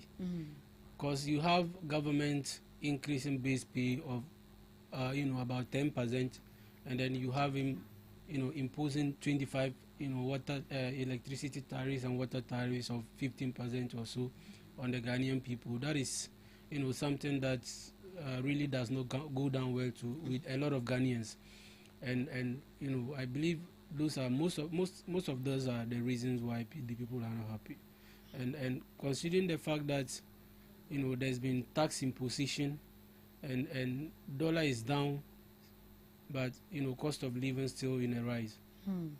Those are some of the reasons why most people are not happy and most Ghanaians are not happy with the government. Wow.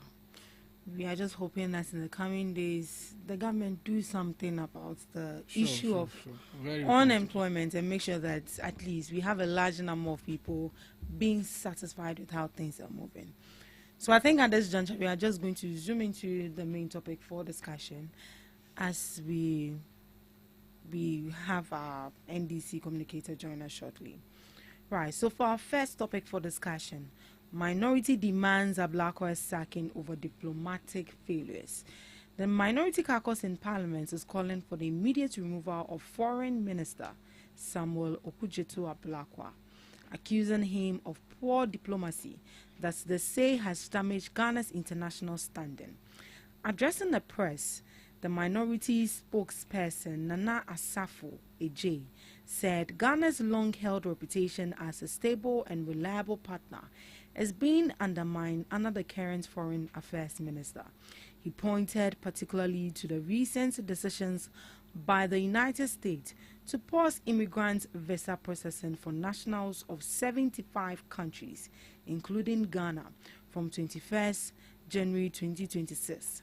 The U.S. State Department says the move is based on concerns about migration risks and the need for further screening. According to the minority, Ghana's inclusion on the list is a major diplomatic setback that could have been avoided with better engagement. They argue it signals a breakdown in Ghana-USA relations and raises serious questions about the country's foreign policy direction. The ranking member on Parliament's Foreign Affairs Committee, Samuel Abujinapo, earlier described the development as troubling, saying it reflects a drift in Ghana's diplomacy with one of its key allies. Ghana's ambassador to the U.S., Victor Smith, has clarified that the suspension affects only immigrant visas for permanent residents and does not apply to business or tourist visas. However, the minority insists the damage has already been done. Nana Asafo Ejay accused the Foreign Affairs Minister of choosing public confrontation over quiet diplomacy, arguing that diplomacy should be handled through negotiation and strategic engagement, not social media and public statements. The minority also cited strained relations with Israel and parts of Europe as further evidence of diplomatic failure. They urged President John Dramani Mahama to act swiftly, saying Ghana's image abroad, the welfare of its citizens are at stake. So this is why the minority is calling for Okudzeto Ablakwa to be sacked. Why? You know, I've stated this and I'm saying it again, that the government of the NDC, they mostly like to do things for the public to praise them. They don't, do things to, really solve the problem or to ensure that the problem at hand is kept amicably. Because look, issues of diplomacy is not something that you'd be ranting on the media for everyone to see that you are working. And Ablakwa, I've always described him as a populist. He likes that attention in the media. He likes for people to see that he's working and all of that. And we call for his either dismissal or reshuffle because he has failed us. If you remember the first time the U.S. imposed restrictions on Ghana, it was when the U.S. finance minister talked about Ghana's debt obligation.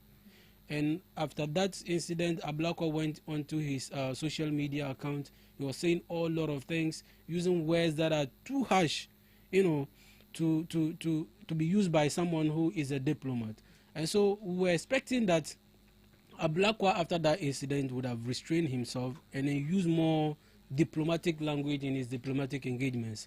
But he failed woefully by, consistently going to the media using confrontational diplomacy, which has so far injured us as a country. Because look, when the incident happened and U.S. imposed the restrictions, what did we do? We went back door to do, engagements, and they gave us a condition that we must receive, deportees from some African countries into the country before they will take off the restrictions. I'm sure you remember that. And we accepted that, condition. And we received some deportees. Now imagine ardent criminals in the United States or killers, murderers, are being deported into the country Ghana. The risk that we are going to face. But because of our unrestrained comments and public position on certain issues by our foreign minister, we are made to face some of these things. And today, look at what has happened. U.S. has, should I say, abducted or kidnapped Venezuelan president. Look, speaking as a student of law, I would also condemn the act of the U.S., right? Because it makes it very difficult to understand really what an international law is. Because we have international law that say states must respect state sovereignty. I mean, all other states are equal. And so Trump has no reason or whatsoever to go into Venezuela to, arrest or abduct their president. I mean, on what grounds? You have articles in the UN Charter prohibiting that. And we have state sovereignty. I mean, it has, but you see, on when it comes to issues of diplomacy, for the purpose of your country's, diplomatic long-standing relationship with the U.S., there are certain things you don't condemn it publicly as we did as a country. You understand what I'm saying? In terms of posting them on social media. Yes, this is what we did. So you felt, what should he have done? Look, there are engagements that you can do at the diplomacy level, or at the diplomatic instances. You engage, right? It's not everything that you come out to say to the media, so people will see that, oh, look, you are doing your work, or you are being serious at work. I mean, you can engage the U.S. president if indeed you felt that it was wrong. Do you understand? We all know it is wrong. There's no country that doesn't condemn the act of the U.S. But you see, there are certain things that you need to engage instead of going publicly. And so this has cost us a lot as a country. You just read the restrictions and how it applies. We have instances where Ghanaian students are being admitted into United States of America to study. It helps them in their academics. It helps them in their businesses. It helps them in so many ways. So having these restrictions is going to limit us in one way or the other. So it's really not the best. We've not had the best foreign minister so far. All right, I'll be back. Joining us this morning is our NDC communications team member, Mr. Abdullahi. Good morning. Good morning. How are you? Oh, Vice Grace, I'm doing what? How are you? You're fine. We're actually waiting for you, but we decided to just zoom into the topic. So for our first topic, I hope you already are aware of. Yes. I think the minority yes. Okujo to apply to be sacked. Yeah, where did it go wrong? In fact, when I was actually, following the proceedings so that I can get myself abreast.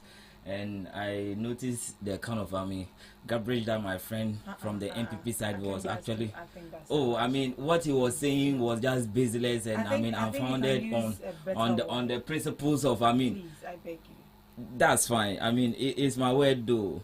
Yeah. So if not for the purposes of today's discussion, I wouldn't have taken this topic so serious because I feel like it is baseless. It is unfounded, misguided, and premature for the minority to come out with such a press conference. And growing up, this has been one of the useless and nonsensical press conference I've ever seen in my entire life. Your choice of words. Because I feel it is needless at this time where we have a foreign affairs minister who has led reforms, who has led diplomacy. And you see, we must appreciate this topic when you understand diplomacy, when you understand international laws, and when you understand international affairs. You see, in their press release, they have not been able to point any violation that the foreign affairs minister has done. Calling him all sort of names, using all sort of uncalled words, describing our foreign affairs ministers was below belt. And the person that was, kept in charge to even, even do the press conference is a junior to the foreign affairs minister in all regards or in all spheres. That does not matter. And the press conference lacks merit, or it lacks logic per where I am coming from. You realize that if you want to compare the works of Honorable Ablakwa when he was the ranking member of Foreign Affairs some years back, and you realize the kind of work the current Committee on Foreign Affairs is doing, you realize that it is unfounded and it is below belt. Now they parade themselves as low budget Ablakwas, they parade themselves as photocopying Ablakwa. Meanwhile, if the diligence or the diligent work Ablakwa was doing is not the counterfeit work that they are doing currently. Now, they say he's incompetent. Who can be incompetent when he's able to reduce passport fares from 500 cedis to 350 Ghana cedis, 30% decline or reduction in passport prices? Who is incompetent when he's able to lead the establishment of 7 new passport offices across all the regions in this country? Who can be incompetent when he's able to save Ghana over 30 million rented international embassies that Ghana is currently enjoying? You know, when we came into power, Ghana embassies outside was renting, but Ablakwa in his own wisdom felt like it is not in the right direction. So what are some of the things that we can do? And now he's able to save over 30 million US dollars as far as that is concerned. What is incompetent about that? You see, MPP's nightmare has been Ablakwa since day one, because of the expose, because of the works he has done in opposition, exposing the routes of MPP and their cronies that they have able to do for the past 8 years. And what Ablakwa has able to achieve just 12 months in office cannot be compared to what their Shelley Boche has been able to do as a foreign affairs minister for the past 8 years in government. And then the facts are clear, the results are there. A foreign affairs minister that has been able to revamp and rename, position Ghana at the global level, is it a joke? So sometimes, I watched and I read the press briefing, and I was so ashamed of myself that I even have brothers and sisters from the MPP who still believe in the action of what the minority seeks to do. It is uncalled for, and we must not even pay attention to it. As I said, if not because of the purposes of today's and discussion, I wouldn't even pay attention to that their press conference, because it lacks merit, it lacks substance. Do you get it right? Yes, please. Well, the US outlined the risks. I'm trying to find it here. They outlined the risks. Don't you think that if we as Ghanaians, or maybe we as a country, we find ourselves in such a situation, we wouldn't do same? You see, can you take it over? I didn't get it. Let me just I'm trying to find when you read the restrictions, it doesn't only affect Ghana, right? Yes, 75 countries, and we have even superpower countries that are involved. Brazil and co are all part of those restrictions. So it's my brothers from the MPP trying to tell me that we have Ablakwa represent all the 75 countries that the US imposed restriction on? Eventually, no. That is what we need to understand, that it is clear misguidance and premature claims from the MPP. Now, if you understand what the restriction seeks to do, it's an immigrant restriction, right? It's an immigrant restriction that seeks that maybe if I'm in US, I cannot bring my wife to come and stay with me at US permanently. Yes, that's one, permanently. Yes. That is the restriction, right? Yes. But it does not prevent Ghanaians from traveling to US to do their businesses, their tour and etc. Yes. But you note that there are countries that has been banned totally from US. Yes, you can't even go. You can't even go or for tourists. For tourists, why? And you remember very well that Ghana was part of, some ban or sanction that US imposed when it comes to trade, AGAO. But due to the negotiation and the matured level of our foreign affairs minister, Ghana was taken out of those restrictions. Right. So the US State Department says the move is based on concerns about migration risks and the need for further screening. So I think this is more or less like an you order. You read the restrictions. The restriction does not apply to only two things. It doesn't. If only, I remember correctly, you said it doesn't only apply businesses. It does not apply to businesses and tourism. Yes. Now, but if you want to live there permanently, that is when it affects. That is when you. it It's will permanent. affect you. I mean, it affects students too. Student how? I mean, students. How does it affect students? I want to understand that. I want you to read it. When you read it, you see where the restriction does not apply. Do you understand? Look, I have a brother who tried to apply for school visa to go to the US as a student. Then the option never even came for him to apply. Because of that restriction, you can't even get the US to select. In fact, you are here. You have to table an evidence listen, because I mean this is just let me make my point. We have not seen any So evidence see, because I also have a friend who just had a visa to US. I had a friend just last week. He's in US currently. Let me hear from Mr. Razak, please. I mean, what he was just trying to mislead us. You see, when I'm trying to make my point, then you are interjecting. Don't mind. Please don't interject. Go. I beg you. So you see, what my brother is trying to tell me is that because Ablakwa is not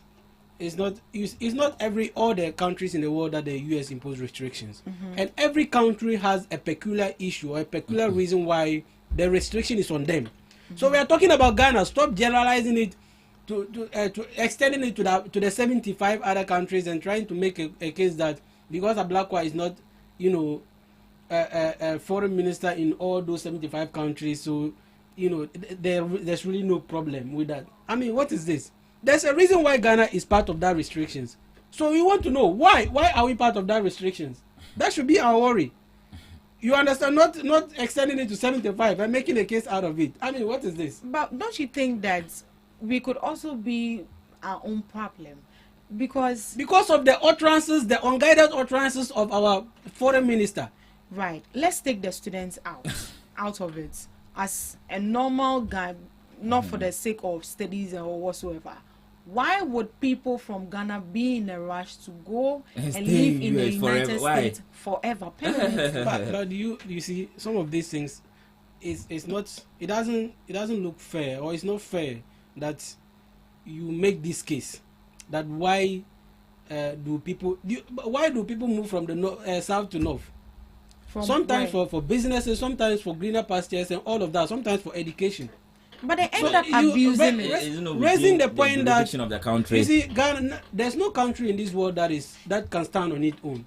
We all need each other. You understand? So having that kind of relationship, it offers opportunity for people to better their lives elsewhere. So why it doesn't really mean Ghanaians want to run to US to stay there forever. That is what it looks like. No. So why don't we rather stay in our country, better our country rather than be here?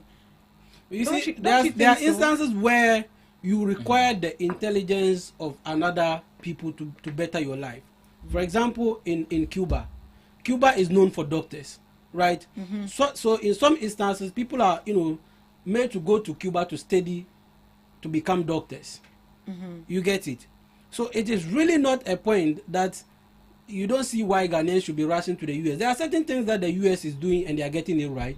And so even some instances, government are made to deploy people to go and study to come back to help the country. They come back, mind you. Yes, that's where we might have challenges. But the truth of the matter is that people are being deployed to certain jurisdictions to learn how things are done. For example, our president John Dramani Mahama made a statement to the effect that they are going to take people to other countries to learn how to do mining. Yeah, you understand that they will come back to this country and then they will teach the people how to mine without destroying the environment. They will come back. You understand? So there's a timeline to it. But it looks like these people they want to stay there permanently, and that is what the US. I'm saying that this affects students too.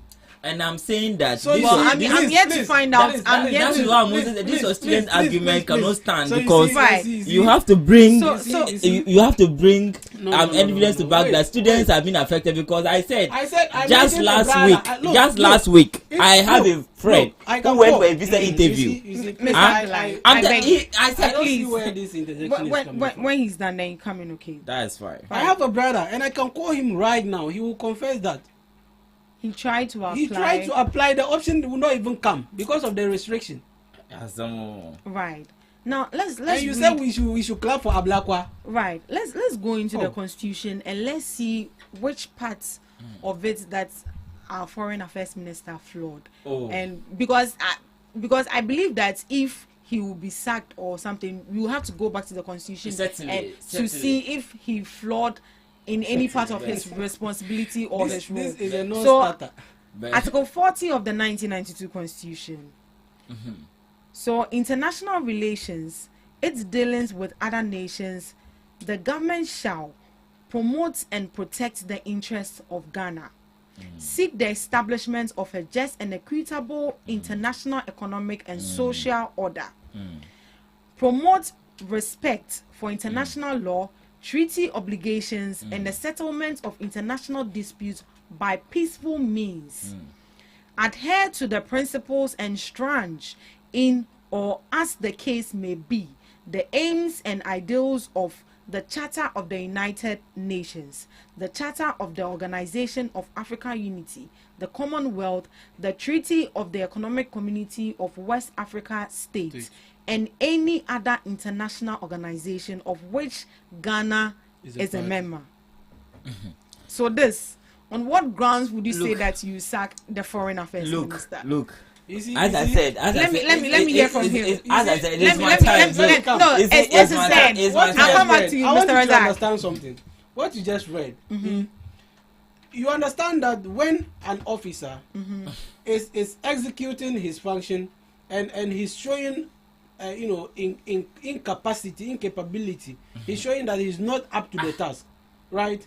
He can be sacked. It is not all the time that you permit me. So what about the Chief Justice? What are the grounds? We went into the constitution and we followed those processes to remove her. So why is it that when it comes to removing a minister, you wouldn't go back to that same book? What I'm saying is that you are mentioning about capabilities. What are some of the things that has Ablakwa done that you think you, as an individual, things that he wants removal in your honest opinion? You don't know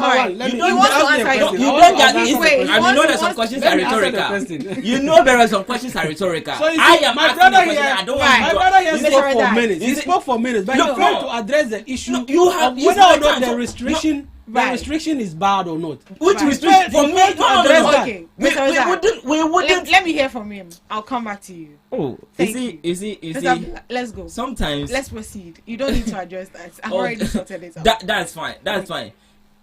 With the issue, what you just read in the constitution, you realize that Ablakwa has overperformed those provisions that the constitution outlined, and he has not in any way gone against any of such provisions.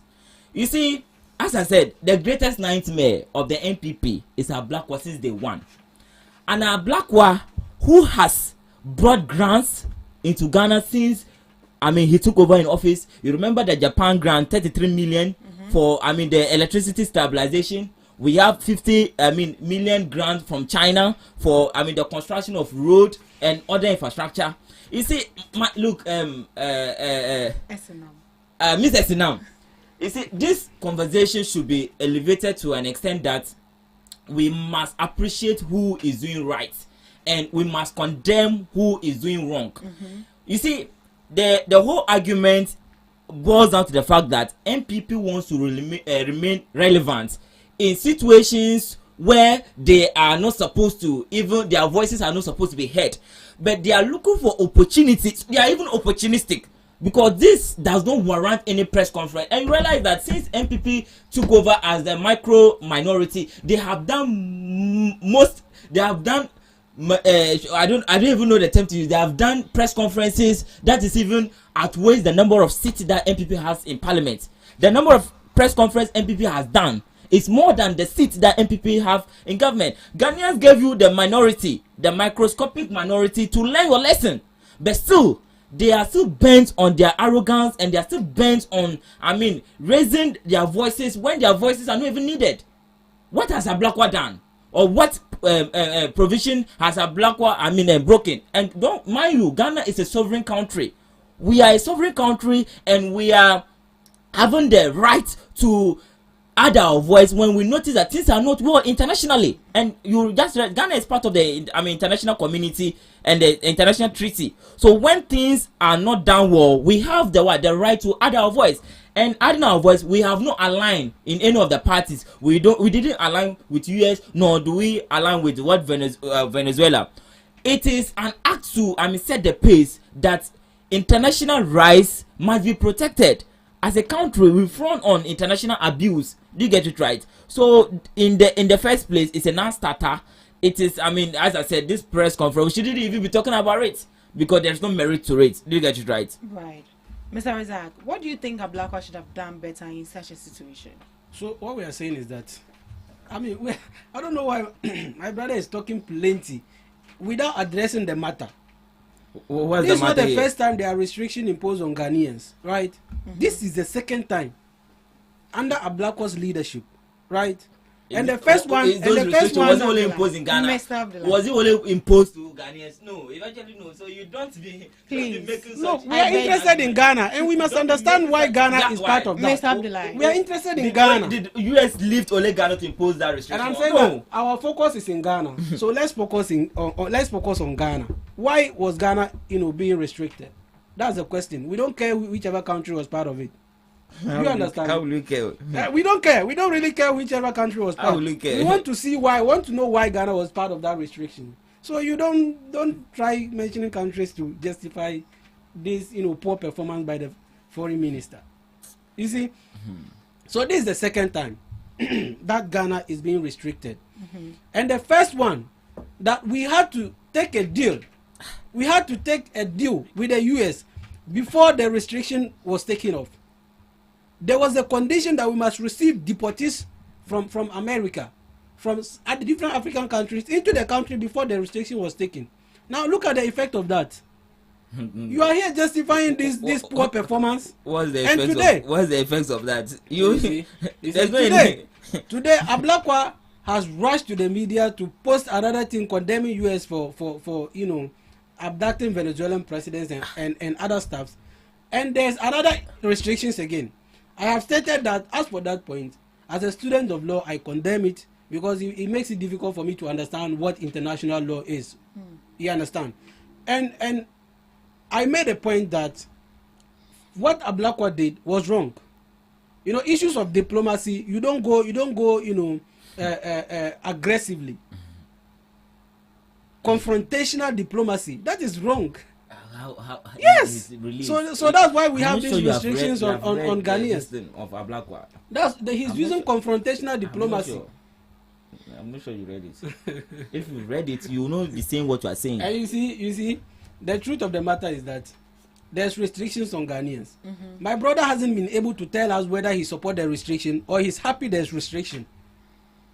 He's only telling us that he wouldn't even pay attention to it, and that is not even something that he thinks should be discussed, that because we want attention. No, that's not the thing. Tell us whether or not you support the restriction. Tell us whether or not the restriction is good. Is it good for you? So you must be frank with yourself and Ghanaians. Am I living in US? I'm in Ghana here. So you must be frank with yourself and Ghanaians. Because, for example, if I am supposed to go to the US for some number of years, right, to do a particular thing, the restriction is going to catch me. I will not be able to go to the US and do that business. You are going to do something. If so you have a timeline. So what I'm saying is that I think you guys say that when you're applying your visa, it's not like you're going to be there permanent. But you see, what I'm saying is that it's not only the permanent residents that the restriction. That is the major. That is the restriction of the. If you can read it, there's no need because we have. There is a need.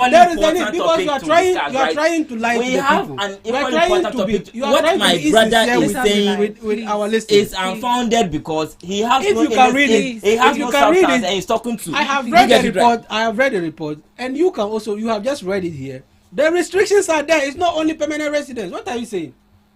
Oh, Charlie, let's not try to justify what is wrong. If it is wrong, it's wrong. Because it's your party that has done it. We cannot say it's wrong. This is wrong. it is. I mean, what is it? this? It is not about political. Sometimes let's be nationalistic. It is. Right. It is about what is Is fair. this in any way going to affect us in terms of economically? You see, every restriction. Relations. You see, every restrictions might have its implication, depending on the angle or the tangent where the restriction is coming from. And for me, I know that it is a blow on us, but that doesn't take the fact away that Ablakwa is not the reason why this restriction is there. You cannot tell me that Ablakwa went to Donald Trump's place and begged for the restriction. You can't tell me that he went to Donald Trump. For every action, there's a reaction. If that is no.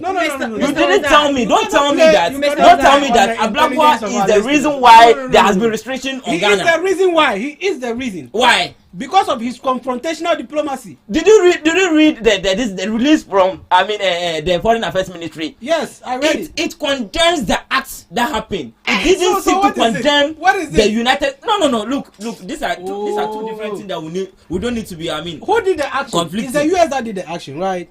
The Ghana government condemned the action of the US. As simple as that. Don't try to impugn motives.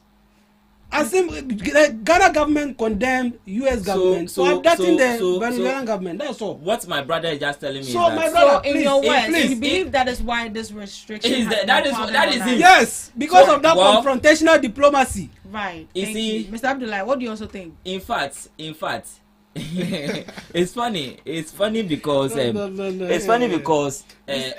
have an opposition where if things are right, they don't talk. But when things, they will start wailing for their voices to be heard. But that's what they are there for, to criticize the government. Look. We have had instances where Ablakwa has led negotiations internationally to yield the results. But why is that they didn't come to make press conference to praise Ablakwa? Why didn't they come to make press conference to praise Ablakwa when Ghana was excluded from the Gao restrictions?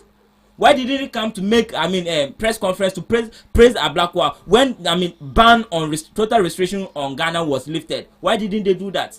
You see, MPP for me, I want to MPP has done it again. A class 1 student can give a proper lecture on how diplomacy and international matters should be handled than what my friend from the MPP is doing. It is below belt. Ablakwa is one of the finest, gentle foreign affairs minister that we have seen in this country. And I don't want to talk. His works are there all over. He is the only foreign affairs minister that has been able to enter negotiation for 11 countries to waive visa on Ghana. Where Ghana, if you get that, we can go to those countries with that. Any issue. That is Ablakwa for us. Ablakwa is the foreign affairs minister that has led a successful election of Ghanaian people into the international positions on organizations. Sometimes I wonder if you were in this country. And even we have waivers. A successful negotiation to have President John Dramani Mahama as the only sole candidate to the chairmanship of AU in 2027. That is Ablakwa for us. So MPP shouldn't be making noise because they can go as loudest as they can. Ablakwa will not be removed today. He will not be removed tomorrow. On what ground? That's what I said. They have not been able to tell us what bilateral violation that Ablakwa has done. Did their press conference address that? No. Their press conference was about name calling, was about calling him incompetent, premature, and other stuff. Are you trying to tell me that as a sovereign country, we don't have the right to comment on international issues, international abuse? Then they don't understand what sovereign nation is. So they want to tell me that if MPP was those in power, MPP was those in power, they will shut up, keep quiet for that to happen or that to go. Once you claim you are a sovereign country, once you claim that you belong to an international body. So you see, look, thank God, thank God, Ghanaians voted them out in 2024. Let me address this before we move on. Yeah. What? Look, you see, under Akufo-Addo, that was the first time we had a visa waiver agreement with the South African government, right? Up till today, that agreement is still there. He's praising Ablakwa for waiving visa from ensuring visa waiver in certain African countries.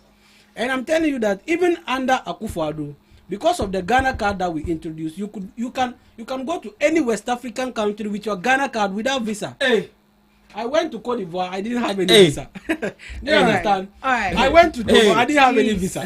So you see, with Ghana card, just Ghana card. Just with a Ghana So I'm saying that these people, I don't know why. I don't know why. You try and send your Ghana card out. But I said I went to Cote d'Ivoire without visa. I went with even without a passport. It was just my Ghana card. Right. This is me. I went there. I'm the evidence. Right. So look. No. Don't try. Sometimes I wonder if you were in this country. Right. Let's some of the things that happen that you can't see. Let's proceed. Or you're just being diabolic. Right. Let's proceed. Let's proceed. Whatever the case may be, we will find out if a black one will be removed. Oh. Right, let's move on. It should be removed. Oh. NPP presidential aspirants sign peace pads ahead of primaries. The new Patriotic Party, one of Ghana's major political parties, is preparing for its presidential primary election on 31st January 2026.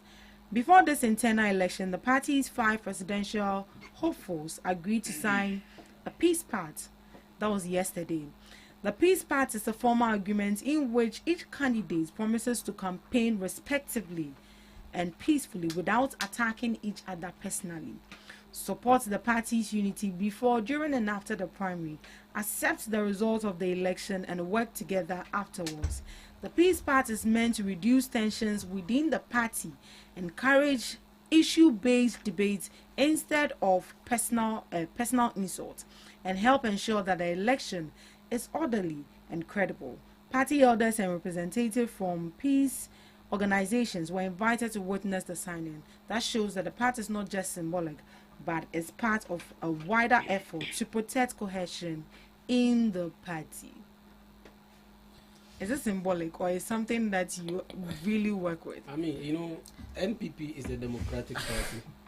NPP is a party of the people, the party that has the interests of Ghana and the Ghanaian people at heart. So this, it's not the first time we're actually having this agreement. In the last election, there was similar thing of this nature. And so we just want to have everybody coming on board to support so we win the elections, after the primaries. So the peace pact is a nice move. The only thing I am worried about is the fact that the party leadership did not address the issue of unwarranted attacks on Dr. Mahmoud Bawumia. Of which you think they should have before signing. Yes, that should have been addressed yesterday, but they failed to do that. For whatever reason, I don't know. But I believe it was for good cause, and I hope it was, actually. But the peace pact, is a very good one. Yes. But you see, there are certain things that we must address as a party. I see a lot of people calling on Bawumia to be dumped and to be taken out of the party for their I would say their personal interests or personal gains, because you see you have members of parliament. We had an enhanced parliament, right? In the 8th parliament, that the majority was about 138 and the minority 137, right? That was the time the e-levy was passed. Yes. Kennedy Japan, was he a member of parliament? No. He was. Yeah. He was a member of parliament. Yeah, he's an MP. We had Brian Achampong. He was a member of parliament. Yeah, Minister of So you see, if for example these people did not vote for the e-levy, e-levy would not have passed. You understand? I'm trying to make a particular submission. These people are those blaming Bawumia for the economic hardships we have. These two people. They are the other candidates, yes. Right. They are not blaming Bawumia for the economic hardships we have, right? Yes. Meanwhile, they were the same people who sat in cabinet, agreed to the idea of e-levy, which Bawumia spoke against on radio. They also were those who approved all the expenditures, right? That led us to, the so-called economic hardships that we have.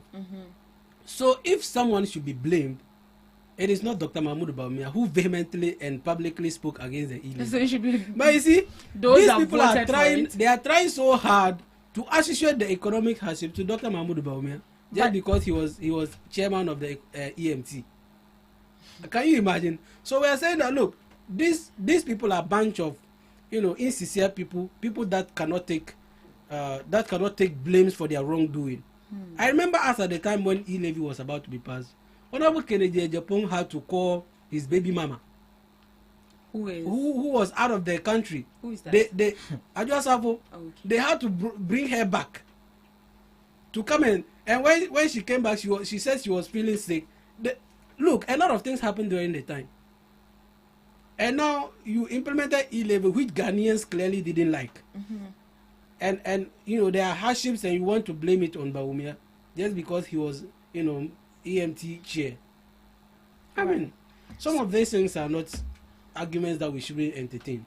But because as President Mahama said, Ghanaians forget easily. Is one of the reasons why some people are entertaining this argument in the first place. Sure. So in the past, there was something like the peace part, but still we saw attacks and violation. What did the party do to those people? You see, well, this I'm not really. I wasn't even going to talk about some of these things because there are problems with the. We must all agree to the fact that we have issues as a party, and they have theirs. Yes, they also have theirs. We have theirs. Oh, come on. There's so some of us, just as I stated, our expectation was that some of these issues are being addressed. Because the last time I heard Professor Frimpong Boateng saying that he didn't vote in the 2024 elections. He didn't vote. A former minister, and you didn't vote for your candidate. I mean, what is this? Why didn't he vote? I don't know. Because of his bitterness, his hate against Dr. Mahmoud Bawumia. A whole form. Hey, this is painful. He said that someone who accepts as a minister he said for the party. Where is your loyalty? That means you are not a member of the party. Maybe it could be some things were not just going well, and he felt so. You see, these are the people. These are the people who are blaming Bawumia for the kind of defeat we had in 2024.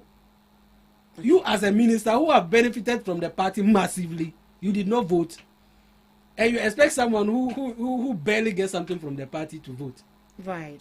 And now, after we have we've been defeated, you are now blaming it on Bawumia because you think he was the one who wasn't the best candidate. Look at this. I'll be back. I won't talk Yes. much. I'll be back. Mr. Abdullahi. Yes. We've seen. Calm down. You are itching. I don't know why. Whether it's because it is MPP.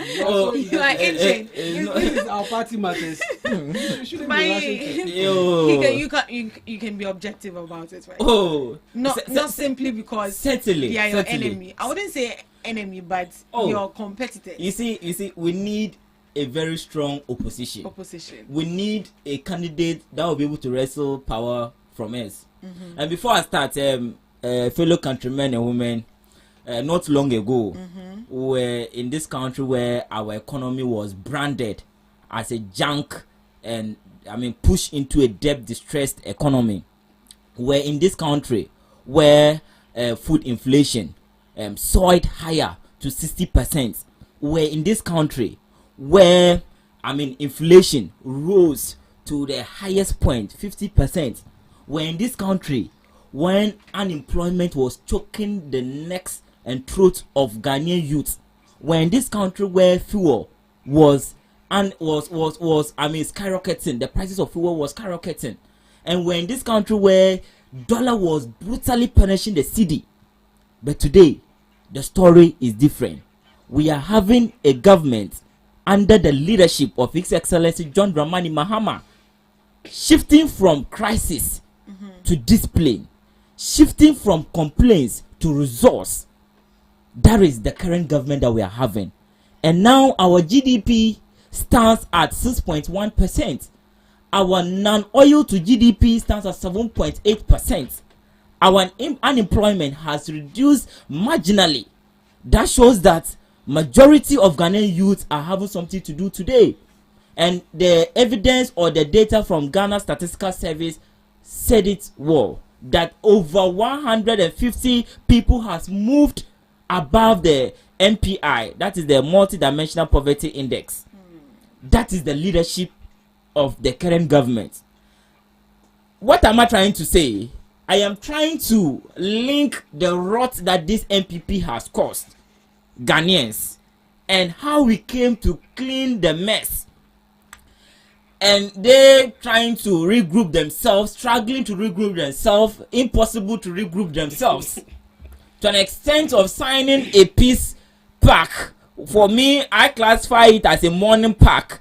Did you see the faces of the 5 aspirants when they were signing like the peace? They were not happy with come on, you are going to sign a peace pact. What's your face? There's not even peace on your face. But do you think that after signing, after the election, they will be able to? Oh, for me, I don't see that happening, because some of them are so bitter to an extent that I don't know. That was not even smiling at all. I think when Brian was trying to talk to Kennedy Ajapon, see the facial expression of Kennedy Ajapon. He snubbed him. So is that a peace pact? For me, I think it was just a ceremonial something for the beauty of cameras to capture that they are doing something very beautiful. But the MPP we know yesterday is still the MPP we know today. They haven't changed. So Ghanaians should be alert there that they will go to their primaries on 31st January to elect somebody to come and compete as. But it's still the same MPP who has not learned their lesson. Do you get right? So for me, this peace pact is just something to represent something. All these 5 people, exception I can take Engineer Kobina out because Akufo-Addo tried to relegate him. So he wasn't even part of the mess that these people created. But me, the head of economic management team, when we had our inflation to over 50%, how can we give you the nod to an extent that you say you are an economic messiah when you became a digital mugu? No, we shouldn't allow that to happen. Kennedy Ajapon, you see in Ghana, you look at the sequence of president that we have, their temperament level. Somebody that will not go and be shouting at pastors and be condemning pastors. Somebody who will go and be insulting the poor just because you are rich. We don't want those kind of people as president. We don't want somebody who wanted to buy state assets, state hotels. You remember that issue? Brian Ajampong wanted to buy state assets just because you are Elon Musk for your constituency, and somebody is also Bill Gates for Asin Saf. Right. And somebody is also economic Adam Smith of Wale Wale. We don't want such people to come and destroy the gains that NDC has done. Right. Thank you, Mr. Abdullahi. Mr. Razak, yes. How would you ensure that as a party, this peace pact that you have signed, you make sure you enforce it, irrespective of whoever you are? If you go against it, this is the sanction going for you. How would you make sure that as a party you will enforce that? You see, the NPP as a party is a party that can survive without any individual, without any of the aspirants, I should say. And so the peace pact is more or less like an undertaking to abide by whatever the resources, to agree to whatever the resources, and to also put in your support in helping the party win elections. And so if at the end of the day you've lost the election and you are unable to adhere to the peace pact that you signed, there will be an imposition on the party to either dismiss you or take sanctions, which may even at the end of the day be dismissal. And so as a party and a body corporate, the NPP, it can work, or it will exist beyond any individual. And so whoever you are, when you disobey that peace pact that you've signed, the party can dismiss you. The party can dismiss. And when you are dismissed, be rest assured that the NPP is going to be there even without you. Even there without you. Right. Mr. Abdullahi, do you think the peace pact is enough, or they should employ another discipline mechanism? You see, I'm trying to understand some of these things. I don't know why he's so much talking about my party. Don't worry. I mean, he's you see, I share his thoughts. It's my thoughts. Please You get go right. straight It's my thoughts. You see, you cannot be competing to be president of this country once you are on live interview insulting each other, liar. You saw it, right? A candidate, presidential aspirant, doing a live telecast, insulting another candidate. You are a blatant liar. I have not seen anybody who can lie more than the former vice president. Is that the kind of president we want? We saw an attack on them. Once they are calling each other murderers, they are calling each other liars. Oh, come on. They are above this. And for me, it's so shameful that a major opposition party like NPP will be degraded to that level. So at that point, after all these utterances, what do you think the party could have done to that individual? You see, as I said, NPP is a party that doesn't respect rules and regulation. Even in opposition, they are struggling to group themselves. Even in opposition, they are struggling to obey their own rules. So what happened if you give them the power? So and I asked myself that this was a party that wanted power in 2024. And Ghana is not a war. Like we will be dead by now. A country that is not a respecter of rules and regulation. No, come on, we cannot allow that to happen. For me, I wish them all the best in their 31st January election. But me, look, believe you me that we'll come back here in these studios again to talk about the routes, to talk about the violence that will be characterized by these people. Primaries. Right. We are here. It is not a prophecy. It is not with their attitude. Oh, the IGP has assured them that there's going to be a very peaceful election because he's deploying 70 police officers per police station. Let's hope for the best. We hope. I heard they are training some macho men. That is what we are hearing. As I said, we are just taking receipts. I have so many receipts on my phone, so that when we finish, we'll match each other boot for boot. Thank you. Our time is up. Mr. Razak, your last words. You see, I'm a bit reluctant on this issue, the issue of our primaries and all of that. Because you know what is happening. You know what is happening. You are not happy with what is happening. I'm surprised that our people or our friends in the NDC are so much, they get so much emotional when the name Dr. Mahmoud Bawumia is mentioned, and so because of that, they are now, in serious, pursuit. Now they are doing serious campaign for Honorable Kennedy Ejapong. And that is your opinion. Nothing is going to stop Bawumia from that is your opinion. Right. And when that is done, you are going to see a united NPP. You are going to see a reformed NPP, and you are going to see that we will win power in 2028, inshallah. Right. And so look, all of that is happening. It has happened to the NDC before. Mm-hmm. We've had instances where internal politics can go, to the highest extreme. So this is not something new. It is not something, surprising. And at the end of the day, we are going to come back together. We'll enforce, whatever laws that needs to be enforced, and we'll make sure that the party is back together to win power 2028. So whatever is happening, look, let's not be worried. Mm-hmm. After the primaries, there will be peace. And they will be coming back together. And we assure them that in 2028 they are not going to have it easy. Mr. Abdullah, your last words. If wishes were horses, it will not be here. It's just wishes that he's saying. And I just want to remind my brothers from the NPP that pertaining the press conference, as I said, it was just reckless, useless, premature, and seeked for attention, because we have a foreign affairs minister that has kept Ghana on the international globe. We have had a foreign affairs minister, that is Honorable Sam George, who has been able to lobby and negotiate for so many grants to come to Ghana. We have had a foreign affairs minister that has stood on his feet to make sure that Ghana survive from all the crises I mean, if their press conference was about bringing Ken Ofori-Atta back, I will applaud them. If their press conference was about, I mean, the collapse and selling of the international Ghana embassy outside, I mean, we will applaud them. But that is who they are, and we cannot, I mean, take them serious anymore. And MPP lack that moral right to call for the removal of Honorable Ablakwa. And I wish them well in their 31st January primaries. And whoever, I repeat, whoever will make victorious 31st January cannot stand the NDC in the 2028 election. We are going to beat them and even extend the margin that we gave them 2024 to another level. Right. May the you best. See, sometimes don't use your incompetence and your failures as a government to characterize with the NPP. I mean, you have the power to bring Ken Ofori-Atta back. Stop involving the NPP in this matter.